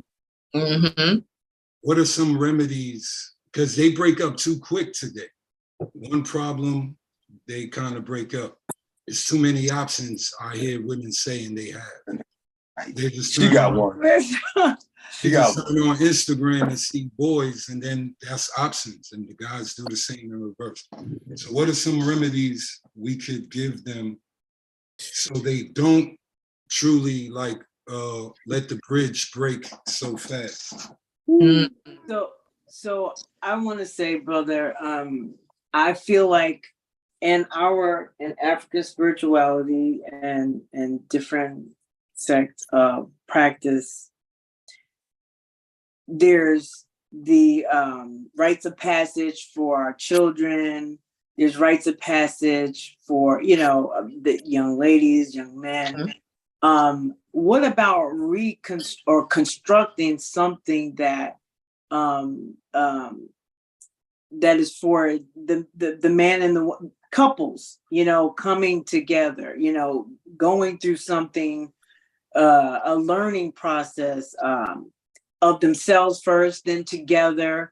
We need to do something along those lines to help us reconnect, back to ourselves, each other, looking at, what about that? I mean, we don't have that, because 9 times out of 10, we're not going to see it. Like you said, we're not going to see it. But what about putting something in place in our communities going forth? What about something like that? I mean, I don't. Like a couples retreat, like a couples retreat or something like that. Couples retreat, couples coaching, like something together. Like, yeah, I mean, we're a couple coach. We coach. We're certified as well, and we do that. But classes, like coming together and offering our knowledge base, whatever it is, our practices, modalities, fusing them together to come up with some type of blueprint for us, and pass it on and have somebody be the keeper of that and giving it to our community. That's my thought. It's a great thought. That's right. That's my God is having that great thought. That could be the next show on Rebel Vision Television. There we have couple. And we just teach couple linguistics, couple communication. It's really communication. Absolutely. This man right here, went to school for communications, and every time he would come home from school, he was always practicing on me. You should be doing this. You should be doing. Listen, you gonna leave me alone. But I was listening when he, I was listening, even though part of me didn't want to hear it, but I was listening, and I took what I'm a slow roller. I take it and apply, and then it has to come to me in my own pace, because I was in my independent mode. Make me, I got this. I'll do it my own way. But I did it, and I think communication, I lost my thought, but communication is key. It's key, It is. and learning how to communicate with each other. And I think as separate people, we're so traumatized that we, like you said, we bring in that same thing, but we need to talk to each other. I just saw something earlier today, I think it was, where they were talking about actually speaking what's going on in your mind to somebody else is a healing concept. Now, you might be putting it on somebody else as well, but they can speak it back to you, and then you can just knock it down. And in a couple, as you couples, we're supposed to be speaking to each other respectfully, telling each other what we're feeling and what we're going through, and then hearing each other, and then working that through because of that seeing God, AKA love of one another. And love is patient and understanding. Mm-hmm. And you mean going through that aspect of, you know what, I'm empathetic to what you've been through because I know what you've been through. And that communication of what I've been through is also relieving and therapeutic when you're talking to each other. Mm-hmm. So once you get to know and understand, and then when you see something happen, you can remember, oh, you know what, this happened to them. And that's why they're responding this way. Right. I'm going to respond this way and try to put that down. Yeah. And when I go off, she calmed me down. And that's a very rare situation. People can't do that. I like to go off. Most beautiful part. That's the most beautiful part. That's what I'm saying. It was her. And in all of my relationships, I have never been in a relationship like this where I can give some information and I can see it happen. And I'm not just talking about, intimate relationships, just friend. If I give you the information, she's going to go do on it, figure it out and see how it can fit within her and then bring me a different perspective. Mm-hmm. I didn't even see that. Wow. And then we work on that together. Now I apply what she saw in my life. And here we go. 12 years. And here we go. Here we go. We got 12 in the building. But that's why I said we fighting back to back. So what's the schematic view of the war field? She got her version, we got ours. You mix them up, and now you got the 360. Yeah. And I like to add, like, from what some of the chat is saying, Holistic Wellness Haven says successful relationship couples have to mentor. We have to form small gatherings. Yes. Also, she said healing sessions and coaching sessions, and people have to want to do it. Yeah. You can't force people to improve themselves. They have to want to. So we have to push self-love and what is and be examples. And see, and that's what I'm saying. A lot of there's a lot of healing that needs to take place in our community among us, Black men and Black women. We got a lot of trauma. From a lot of trauma, generational curses, just stuff that, a lot of Black people don't even know what a healthy relationship looks like. What does that look like? You know what I'm saying? A lot of people don't know what that look like. A lot of people grew up seeing a lot of traumatic, toxic stuff going on among men and women that call themselves in love and call themselves married. So what does a healthy relationship look like? Where we start? What does it look like? And how should we be treating each other? And how can I be better for you?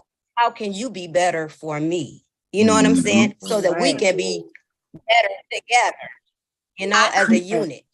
Bars. I definitely think that the only way that we would be able to come together is if we fix ourselves first. I don't care what religion you start or follow the one of the main things is that you can't do anything unless self is sufficient, is together. So it's like, if we are going to come together, we have to look within ourselves, as Shep started this whole conversation with, right? Like once you get that separate healing, then you come together, because then you know what you're looking for. Right. You know what you need, and you're exuding that. So you're attracting that, and not the hurt and the pain and the trauma. And the hurt and pain and trauma don't even necessarily sometimes come from what you haven't seen. It comes from what has happened to you in your life. You don't have anybody to talk to. You don't have anybody to help you get through whatever. So you're taking it out on whatever partner that you have attracted, who is probably going through the same thing, which is why y'all are attracted to each other. Right. And I think I gave this analogy one time, and I was just very, very tired. And I was explaining that I didn't have anything else to give, right? Like my cup is empty. It's like you've been drugged through the mud, and now you've drugged through the jungle, and then you went through the ocean, and now we're in the desert. And I've been drugged through the mud, and I've been drugged through the jungle, and I've been drugged through the ocean, and now I'm in the desert. Now here we are meeting each other in the desert, and we thirsty as hell. Don't neither one of us have anything to pour into the other. Yeah. And like, and that adds on, and that's true. IAM says stop having relationships and start having reasonships. Yes. Stop falling in love and start growing in love. Yes. Yo, how y'all doing? Peace and blessings. What's going on? I'm sorry. Wait. For the party. What's up, King? Come on. My bad, dog. Pardon the guard real quick. Peace, brother Obasi. Pardon the guard real quick, Obasi. You coming in right after God is Hope answer the remedy question. And then you got the Obasi.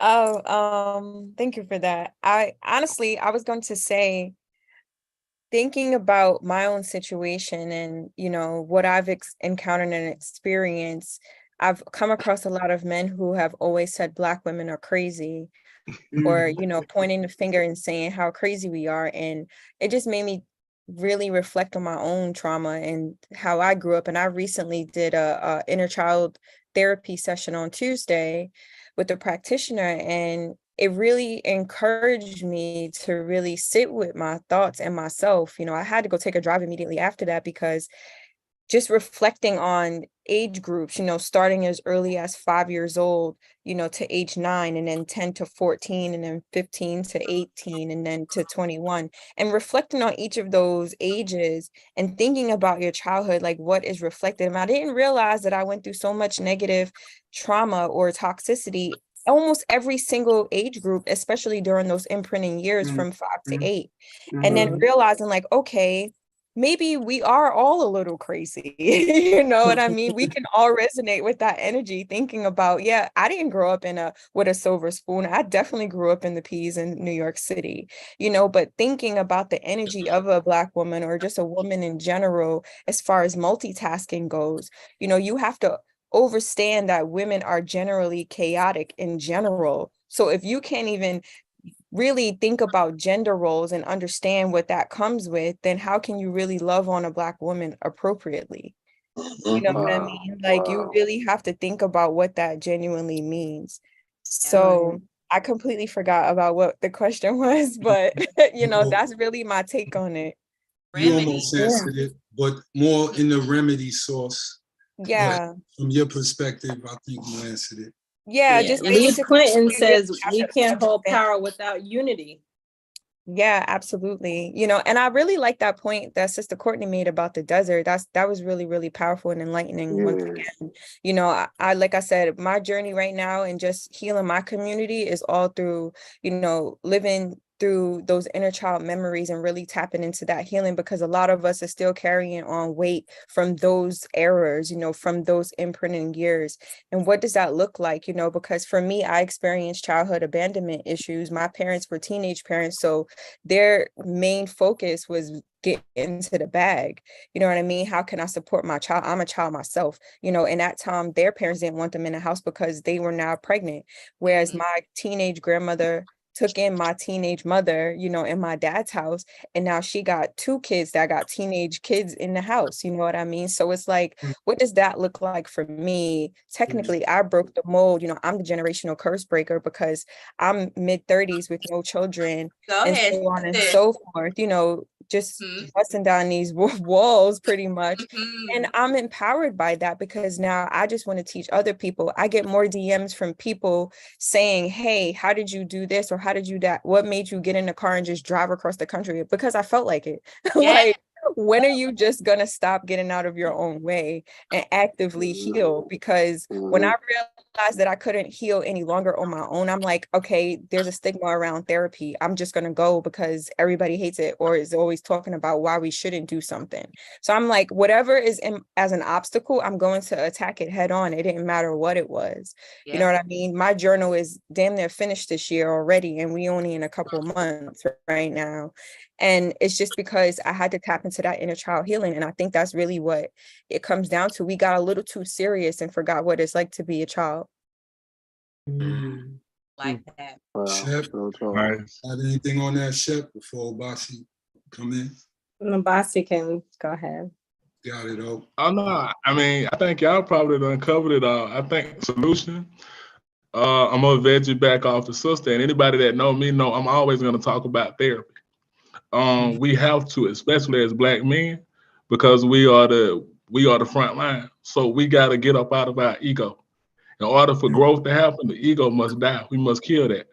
And get whole with yourself. You know, you got to deal with yourself. You know, therapy is extremely ugly for me. You know, the sister Goddess Hope, she hit on it. A lot of abandonment issues. So a lot of times we get in these trauma bonds. We find these trauma bonds with people, and it's not love, it's toleration. You know, this person came in, like I forget the other sister that was on. She said, you got to deal with yourself first. You know, and we always talk about knowing thyself. Well, you got to know thyself. You got to heal thyself. You got to find things that you love about yourself. Because if you don't look to love yourself, you can't go out and find a partner that's gonna love what you don't love. That's and right. I think and I think we got to understand this thing is generational. It's always bigger than us. It's always about the children. I think when we had it was Chicago, we had the brothers on from Chicago, and I asked a vital question. I said, who were some of your influences? So to ask the same for the people, like who were some of the people that we learned, like in a social learning theory concept, who did we learn to love from? Who taught us how to love? You see what I'm saying? Who were those examples? Who were the men? How did the men around us really show us? I'm not talking about showing us how to put on the condom, showing us, giving us the talk. Who really showed us this is the way you treat women? You see what I'm saying? This is the solution. You know, this is the solution, because we have to give these young men and young women tangible things. And I've been a little irritated with the way they treat the brother John Morant in the media, because they're still a young homie. We throw our young homies away for no reason. But we found a way to hang on to that cracker. We're gonna find a whole lot of solutions that rationalize. So another thing we got to kill is the rationality. The rationality is the most dangerous thing in a relationship, because men and women do it. It's not one-sided. It's both. Women will rationalize why they want to be stubborn. Dudes will rationalize why they do certain things. Rationality must die. You see what I'm saying? You can't get healing and rationalizing your fuck ups. We say I got toxic traits. No, you got things you need to grow up from. Ain't no such thing as a toxic trait. Heal that shit and move on. Right. So that's my solution. So, a question. You know how you hear a lot of people say different things about their childhood, right? Well, you know, if my mama wouldn't have did so and so, then I would have been blah blah blah blah. Or if this and that didn't happen to me when I was a kid, then this and this would have happened. And I feel like after a certain age, you take control of your life. And yes, a lot of things have happened that you couldn't control. But when you get to a certain age, and if you're in your 50s and you talking about something that happened to you when you were 8, you've been an adult for a long time now. And at some point, you need to deal with that shit and, like he said, move on. Because if that shit's up, you don't have to live that anymore. That's not to say it's going to erase anything, right? But you now have a choice. And we all know that life is about nothing but choices. Mm-hmm. So I can't have the grace or the sympathy almost. Not to say I don't understand, but it's like, it seems like if you can tell me this by a matter of fact, right? You feel like this, and this. How come you haven't fixed it? Or how come you haven't worked on it? You know what it is. Mm-hmm. Right. Because it's like that. It's like that mirror aspect. It's like that. It's like that mirror, sitting in that mirror, looking at that uncomfortable thing about yourself. You know, a lot of us don't like our bodies. A lot of us don't like things, so we don't want to really look in the mirror. We'd rather look in somebody else's mirror and point their stuff out. Again, rationalizing why it didn't go. And you're right. Like, if it's bad, once you come into the knowledge of, damn, this is what was wrong with me. My mom didn't give it. If you got the mind science, you can give it to yourself. But more importantly, give it to your children. Yeah. I recently Holistic Wellness Haven. She says one thing is a woman. One thing is, as a woman, the man needs to be balanced and patient with women and kids. Mm-hmm. I am says Black women love the hardest on the planet and is second to none. Without Black women being in our corner from day one, we would have been gone a long time ago. True. What did you want to say about what Holistic Wellness said? Who was going to say that? One thing is, as a woman, the man needs to be balanced and patient with women and kids. Well, a Did you man. throw that out somewhere? I'm sorry. She said one thing, as a woman, the man needs to be balanced and patient with women and kids. What do y'all think about that? I agree. Yeah. I think in patience, we need to see results on both sides. I don't like to just say with one. Because sometimes a man could be asking something. Again, I'm gonna allude back to that rationality. And they're like, I'm working on it and I'm trying. And they might be, but it's just like, are you really? Or are you making an excuse? So I think it's all in the situation. You know, I think we both need patience, but we need to see results from each other. Because it's like, if a man been saying he's trying to get a job for the longest, but he been playing Madden, how long, you know? You see what I'm saying? Is she gonna be patient? You see what I'm saying? You have to have results out of this, because people are waiting, so we don't have all day to wait. You were saying when they said as soon as anybody says to me that they trying anything, I mean, my next question is, well, how much did you get done? Oh, that's exactly. You know what I'm saying? Because I don't try. I do until I can't do anymore. And when I do something, I need somebody to reciprocate the fact that you're doing something. Yes. If you're doing something, then we can keep doing what we're doing until we get there. And, you know, we talk about the superficialness of people in the first place. So they want to look like they're fixed, but they don't really even know how to get fixed. They know what the problem is, like you say, you know, but they don't know how to get to the solution because they trying this and they're trying that. But when they start doing things, a little bit and recognize what they're doing, it steps forward. And then before they know it, if they turn around and look back, they're going to see that they went so far in their doing that there's no more trying. It's not a trial anymore. It is a purpose, and it is a movement and a flow toward correction. And we have to be patient. However, women and children, especially now, have got to be assertive, you know what I'm saying, to help give us a reason to be patient. Right. You know, well, I mean, we could wait around all day for you, but we have to move. As men, we have to move.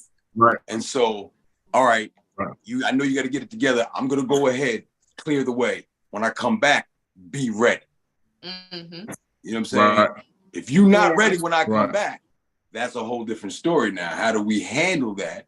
You know what I'm saying? And what do we do at that point? I was ready. I moved. I came back. You're not ready. You know what I mean? There's a storm coming. If I don't pick you up and carry you, you dead. You might get swept away. We ain't got all day. That's real. I agree. I want to throw this in real quick. The goddesses, the women, the female. Look what Shira said. She benefited from Sundiata's 21-step solution on the way he wants to climb his mountain. So he had a plan, a war strategy on how to make it to the top of the mountain. So y'all women have to kind of weave out which men don't have a plan. Y'all pick a lot of the wrong guys and they don't have your best intentions or their own best intentions as going forward into life without a plan. So look for men who try to analyze the way things truly work and is formatted into trying to grab some of that, because if you don't, look at the results we have. These relationships don't last long because there's no plan. It's just attraction. So there's no long-dated plan. You don't go into nothing without a formatted view. So if you got it caught. But if you meet a guy, try to understand if he has a plan in his own life, and then you can add to that plan, or he can throw you in his plan. But there has to be a plan, a formational move to where we go. You have to be ready for that, though, right?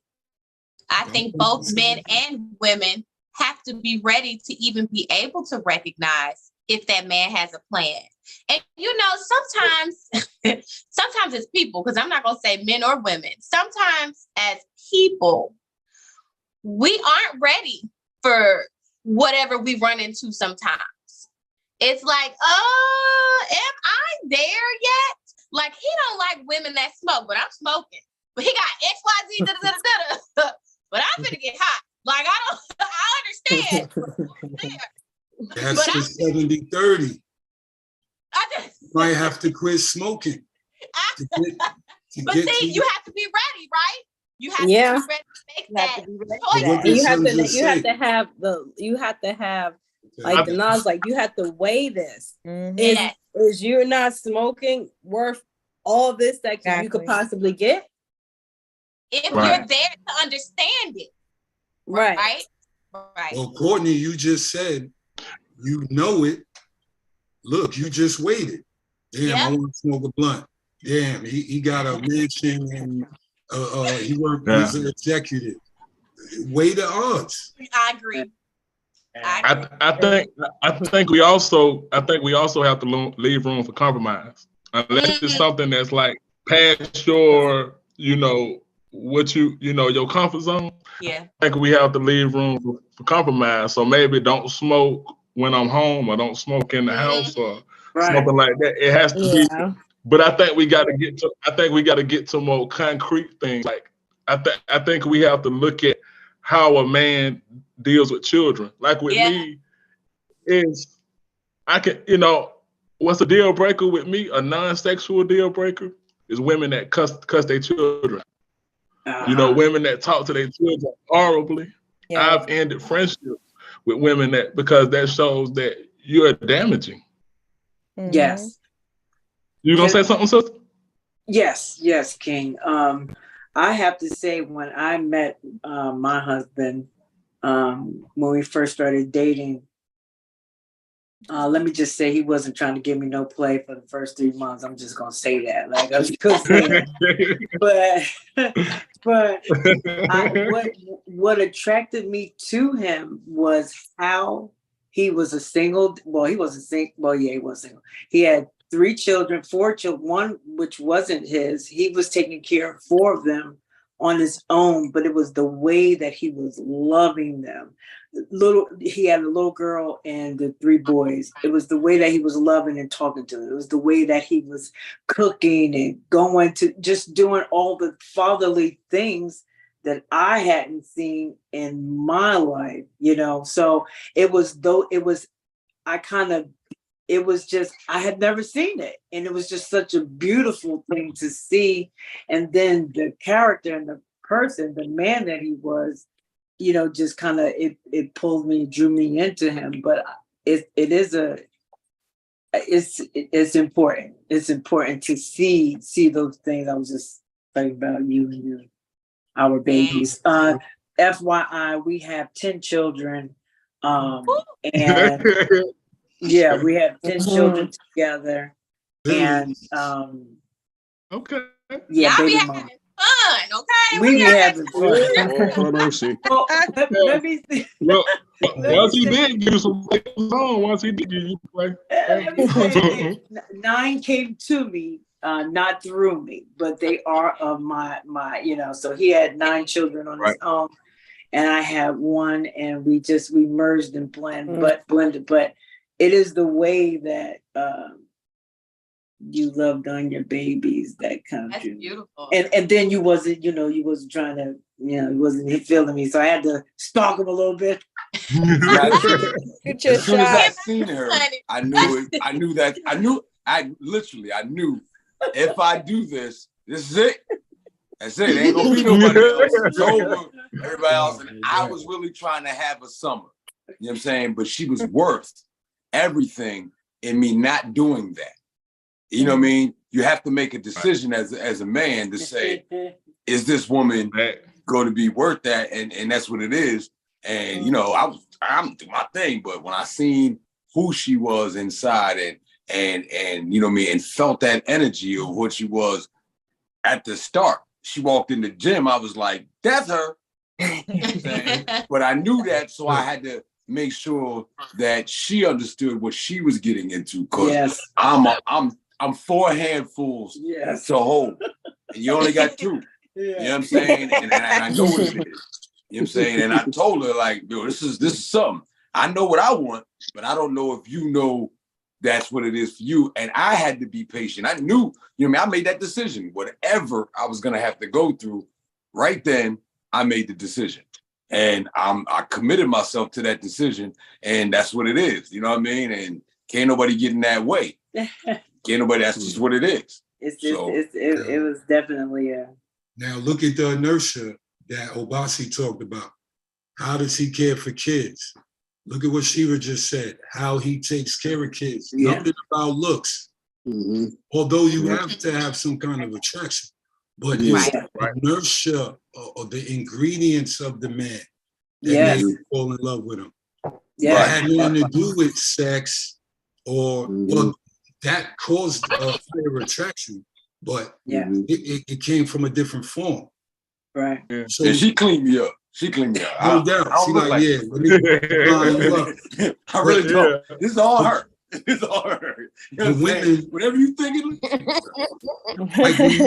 if you meet a guy tonight, right? I don't know. Goddess Hope, I think she said she's single. She probably knows the answer to this now, but you got to ask him what's his mother's birthday. Does he have sisters?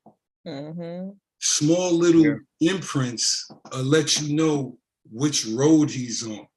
Absolutely. Does he really care that much about females? in its own family, that could lead you to a perception of how he'll treat you. It's small little things that's not in the pamphlet that you can learn from our ingredients on who we really are.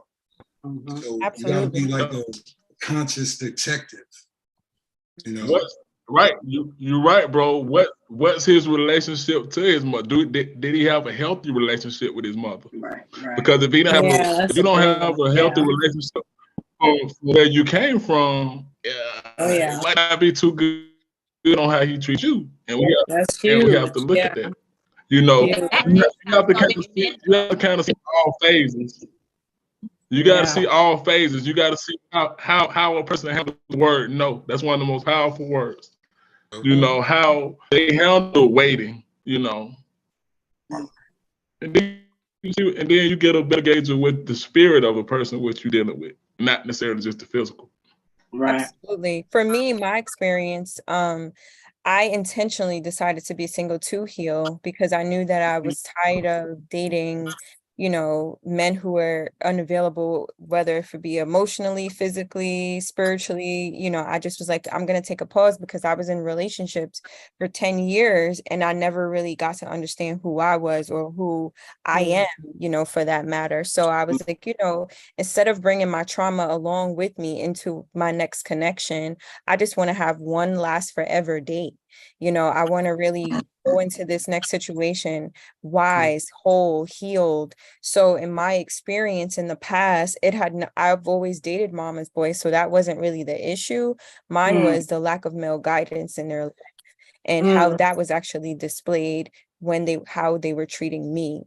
And, you know, that started to reflect because I had dated some men who didn't have male guidance in their life or didn't have their dads in their life. And then I had some who did.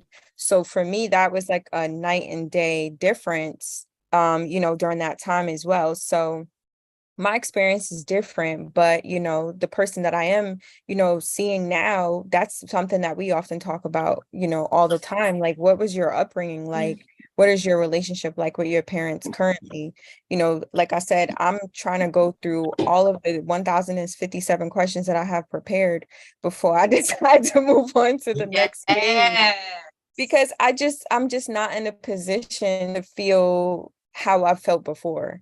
You know, I know what vibrations I come with. I now come with an entire community. I don't come solo dolo. You know, oh, come on, girl. It's a different type of time that we on. Yeah. I'd like to speak to what you said. I was one of those people who wasn't a mama's boy. Matter of fact, the women in my family, I come from my grandmother shooting my grandfather, my other grandmother banging my grandfather in the head with a metal pan. You know what I'm saying? There was arguments constantly around the house. And my mother's side of the family come from strong light-skinned women, and they was running things in this way. So, but my father was one of those fathers who said, hey, look, manhood is this, and you're gonna have to go through that. And yeah, they can do that, but you can't. This is what you're gonna have to do to such and such. You know what I mean? So I relied on those types of that training when he told me, and then seeing what my mother might have been missing in the relationship that they had, and worked for me to add that to it. But I had knowledge of self for 10 years, 15 years, 20 years before I met her. So I knew what I had already gone through, what I needed to do. And I knew that I was a good man in working to be a great husband, working to be a great father. You know what I mean? And I was on that path, but I needed a partner who was willing to recognize where I faltered and where I didn't, and work with me on both of those aspects, and let me love her enough so that I can work on hers. I love and that's what we got. Absolutely. Oh, you guys, great Black job. love. Give it up for Black love. You guys, Black Give it up love. for Black love. Yes. I love that. Absolutely. I would definitely say to Queen Goddess Hope, I'm so happy that you have decided to go on your own journey of self-healing. Because as we spoke about earlier, how important we are as women and how much we give to an entire, like you said, girl, you come with an entire community. You got that like that because of your self-healing, and you are attracting all those other things, and you see how far your light goes. And I'm so proud of you because I have unlearned, or I'm still unlearning things like cursing my kids out. So I'm gonna say that because I might not curse them out, but I said a curse better. Yeah. And I'm learning, right? Unlearning what I've learned. I'm from New Orleans. My mom didn't even say good morning without cursing, okay? It's crazy. I'm unlearning to relearn what I would like to give my young kings. Yeah. And it starts with self. And I just always love to see other women that understand and recognize in themselves, like, you know what, I could do better. And I'm going to do better. And if you don't want to do better, stay the hell away from me. I love it. And I think that's a strong trait. Like, humility is a strong trait. Yes. People don't view it as that, but being humble, knowing where you're wrong and fixing it, it's okay. It's okay to acknowledge that you were wrong. It's okay to acknowledge that I need to fix something within myself. Yeah. Being more committed to your growth, being more committed to growth than to your bullshit. You know what I'm saying? Absolutely. Being more committed to your growth than to your bullshit. You know? Absolutely. And humbling yourself enough to know, look, I'm wrong. You know. Yep. Yeah. I was just saying choice has to be made. When you need to just bow down and talk about it. You know what I'm saying? So I'm proud of you too. Queen Goddess Hope, for taking that leap of faith with self-discovery. You know what I'm saying? Self-discovery is imperative. We have to go on that journey to find, just meet those things within ourselves that we didn't know existed, that we need to connect with so that we can be better for whatever king we end up with, whatever God we end up with. So self-discovery is imperative. And for yourself. Yeah, it's the best thing I've ever done. Yourself is best. Yes, I greatly appreciate it. Goddess Hope, you with us now, right? I'm fun now. I put Goddess thing down before you accepted. My bad. I saw that. I was like, okay, thank you. Definitely. Yes, I really greatly appreciate the connection. It's been great. I trade Forex, and my bro G Netter, he connected me with the bros, so it's been all love. I want to salute I Empress Sekhmet. She couldn't get on the panel today. She climbing a bigger mountain than all of us, but she can get over it. But she just wanted to tell y'all salute. She love y'all to life, and she'll be here in the future. Yeah. Nothing's changed. But I hate that we have to stop the convo now. We could do this 10 hours. We can do a 10-hour marathon. Yeah. We're gonna do it. But I want to thank all y'all for coming through. I want to thank y'all for sharing y'all stories. This is only part 1, too. Yes. If y'all want to do a part 2, I'd love to do it, so we can get a little deeper past the first I'm with it. of this. Let's do it. Yeah. Perfect. Everybody, give your info out where people can reach you and contact you, and starting with Shelly Amonset, I guess. Shelly Amonset on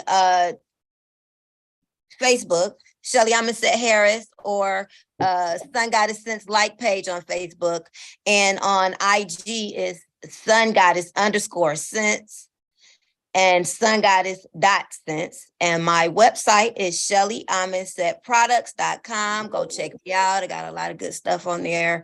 The moss, the butters, the beard moisturizer, whatever you need, I got you. Yes, it works. Yes, it does. Yes, Oh, it and it's works. for Love it. Yes, it and you can does. also get Rebel. You can also get the Rebel Vision ancient chemistry products inside the Sun Goddess Sense location, 41 Jonesboro Road, booth 225, inside the Forest Park International. Knowledge Born 7. Yes. That's what's Love up. that. Sister Courtney. Oh Lord. I can be found on social media at I am Courtney Simpson with 2 N's. I also have a natural hair salon in the Beaufort area across from the Mall of Georgia. If you guys know anybody who have mixed children, okay, and they don't know what to do with their hair, I also have a nonprofit that helps them learn our baby's hair to make sure we promote their self-esteem and understand their likeness and their cultural identity. I also, I give those classes out. I need y'all to go ahead and send them my way because our babies need that extra love from the beginning, not the end, okay? But you can follow me at Nala's Natural Hair Salon too on Instagram and probably anything else. Y'all don't say nothing to me about not posting because I hate being in that world, but I'll be trying. Okay. And that's it. Thank y'all for having me on. Courtney, don't you got a book? Oh yeah. So I do. I have a book called It's Not Just Hair, It's a Journey. And what that book does, it's on Amazon. You can find it on Amazon. Or if you ever see me, you get a little discount. You know what I'm saying? I can sell you a book, but the book is basically for parents and parents alike, for them to be able to learn how to connect, create, and build confidence in their children. And it's like the first step that comes with you having children with textured hair. And just like I said, building their confidence in XYZ. Amazon is definitely the place. If y'all know any book distributors, put them down in the comments somewhere so I can have that help. Thank you. Yeah. Obasi Kente. I'm around, man. I'm around. That's right. Obasi's around. He's everywhere at once. Well, I'm around, man. You can find me. I ain't hard to find, man. I'm around. I'm gonna send that brother a smoke signal. I'm gonna see if he's really around. Gonna be there as soon as you turn around. It's not a game. Brother John, you got it. Appreciate you, Brother Rebel. It was an excellent presentation tonight. Looking forward to the next one. I'm Brother John, President, UNI ACL Division 421 in Atlanta. You can find us on all social media, Facebook, Instagram, and YouTube. So peace, race first. Race first. Race first. Now let's go on 7. You got it, go. Vocal Dialect, VOKALDIALECT on all social media platforms. And check out my brand, Aesthetics Apparel, ESTHETIKS Apparel. Go to the website, mkt.com/aesthetics. Click the link. You know what I'm saying? Check me out. Anybody want to hit me up, 404-913-7165. Race first. Race first. Goddess Hope, you got it. All right, peace to the tribe. I go by Queen Goddess Hope everywhere, Facebook, Instagram, Twitter with a K. My website is bu2.com. My online school that helps people heal childhood trauma is called freeazefuniversity.com. I'm the most popular or most active, I should say, on Instagram. So again, Queen Goddess Hope on there. And that is all I got. That's enough. Your presence. Thank you for your presence. I appreciate this. This was amazing. Shira, the meditation chick. It's on you. G Diva _Brown, the meditation chick. I have a nonprofit, Women Along the Way, which is a group of holistic practitioners that help our sisters learn about all the different modalities and advising. I'm also a business consultant of 32 years, haven't punched the clock in 30 years. And I do that. I give that to my sisters willingly. Too little, but I willingly give that to my sisters because, we need to know the loops and hoops. And I give that. So check me out. I'll be working with these beautiful sisters really soon on some different projects. And I was excited to be here. I was nervous the whole time, guys. I just want you to know. Are you nervous? Thank you for blessing us with your Why you nervous? As you say. This the love that your hubby was talking about. It's love over here. Are you nervous? Kira, come on now, stop. I appreciate you. But thank you so much for having me. It was an honor. It really was. So thank you. Thank you for letting us have you. Appreciate that. Sundiata the Great. Sundiata ain't got no social media. Man, listen, hold up. Sundiata Brown on Facebook, Sundagray, SUNDAGR, the number 8 on Instagram. I'm a motivational vocal expressionist. I am an artist. I am a father, a husband. I'm a God man, and I'm on purpose mode, and as a warrior, I'm here to assist in the fight for liberation, spiritually, mentally, and physically. And I will hold that up. You can reach me directly if you're dealing with, you want to deal with music, you want to deal with just building, you want to deal with mentoring, you got something to tell me and I need to know. My number is 484-758-8489. Again, 484-758-8489. Look out for the Vengers. We're going to be at 640 Vengers. We're going to be at 640 Evans Street tomorrow, Unity Cafe tomorrow night for Malcolm X, celebrating Malcolm X Born Day. Make sure y'all come through and make sure you go ahead and check out the Vengers, VENJAHS on Bandcamp, the music, because this is what we do. What time does it start? The doors open at 8 o'clock, and I think it goes till 12. We probably gonna be on stage around like 9:30, something like that. Yeah. Nice. Yeah, we'll be here too. We'll be vending tomorrow. Yeah, I'm gonna try and come through too. No question. Rebel Vision, Rebel. Thank you for having me, brother. I completely. You gotta know it was an honor to be here, and thank you for bringing me. She didn't even need me to come in.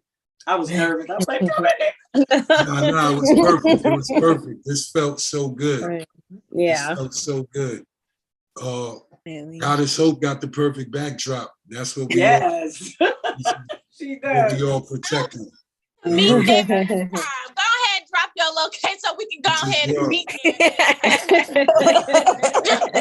Yeah, we family now. So it's y'all shout out, man. Y'all shout out, man. Shepsu, you got it. Peace and Power family. You can see me on rebelvision.com. Go to our Instagram. We get in our Real Sister Code IG together. So I'll let y'all know when that information is released.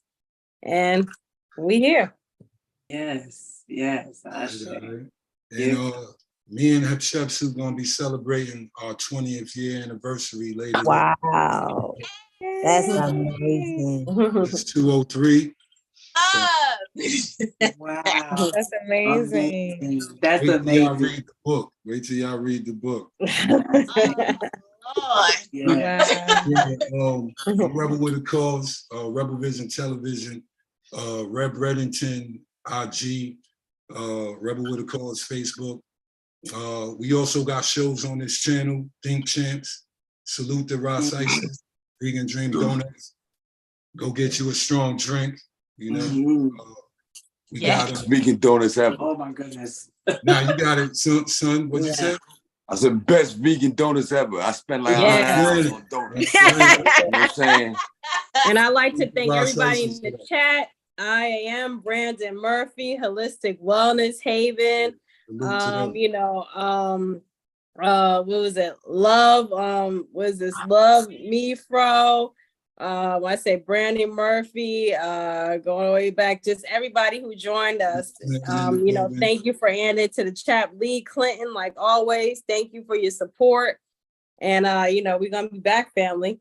Yeah. Keep sending in questions. And like I said, we got a few more shows in the making. I'm trying to get the Elders Council, all our elders, to do a show together. So we can just sit at their feet and learn. So I'm trying to get the Elders Council. We got the Young Gods. Trying to get on Wally. I'm gonna hit Obasi up. Yeah, the Young Gods and their teens and 20s is coming. I would love to hear what they about. I want Z on the show. She's only 9. Well, she's probably like 12 now. But from 12 to 25, if you got a young god or goddess, they can be on the show too. So we doing things over here at Rebel Vision. Like I said, I want to thank y'all goddesses and gods for coming through. This was beautiful. I'm sure the people felt the power, felt y'all love, felt y'all concern, felt y'all vibration, felt y'all spirit. And the ancestors are smiling. I can see them now because they sit by me. So I'm looking around you and see them smiling. We doing good things, and we got to continue and be more consistent in what we doing. Because the young females need you guys. There's too many of you left. Yes. So I love y'all for, I am you. We don't say I love you. Me and my wife say I am you. Yes. Not I love you. So love is a 4-letter word that could deceive the air. So we don't like to use that, but I am you ladies. I am, and the gods know what we do. So I just want to thank y'all again. This was show. And I'd like to thank Queen Goddess Hope and Shira, Queen Goddess Shira, for joining us, and welcome to our family, a Real Sisters Code. We're about to get it in. Yes, let's do it. Yes. So here's the only thing. There's only one rule. When we leave each other, we say us. That's the last word we say to each always other. us. Say, I love you. Say, call me tomorrow, blah, blah, blah, blah, blah. The last words are always us. Us. Thank you for watching Rebels Roundtable, the Real Sisters Code. Y'all see the game. Shout out to our Empress segment. We're going to do part 2. So salute to all the Rebel Roundtable guards who always come through. The Warriors. Obasi Kente, I see you. I don't know if he's still here or not. He around. He don't have to be here. He here. That's what he said. Well, we out of here, gang. Goddess Gang in the building. Rebel Vision Television. All right, y'all. Us.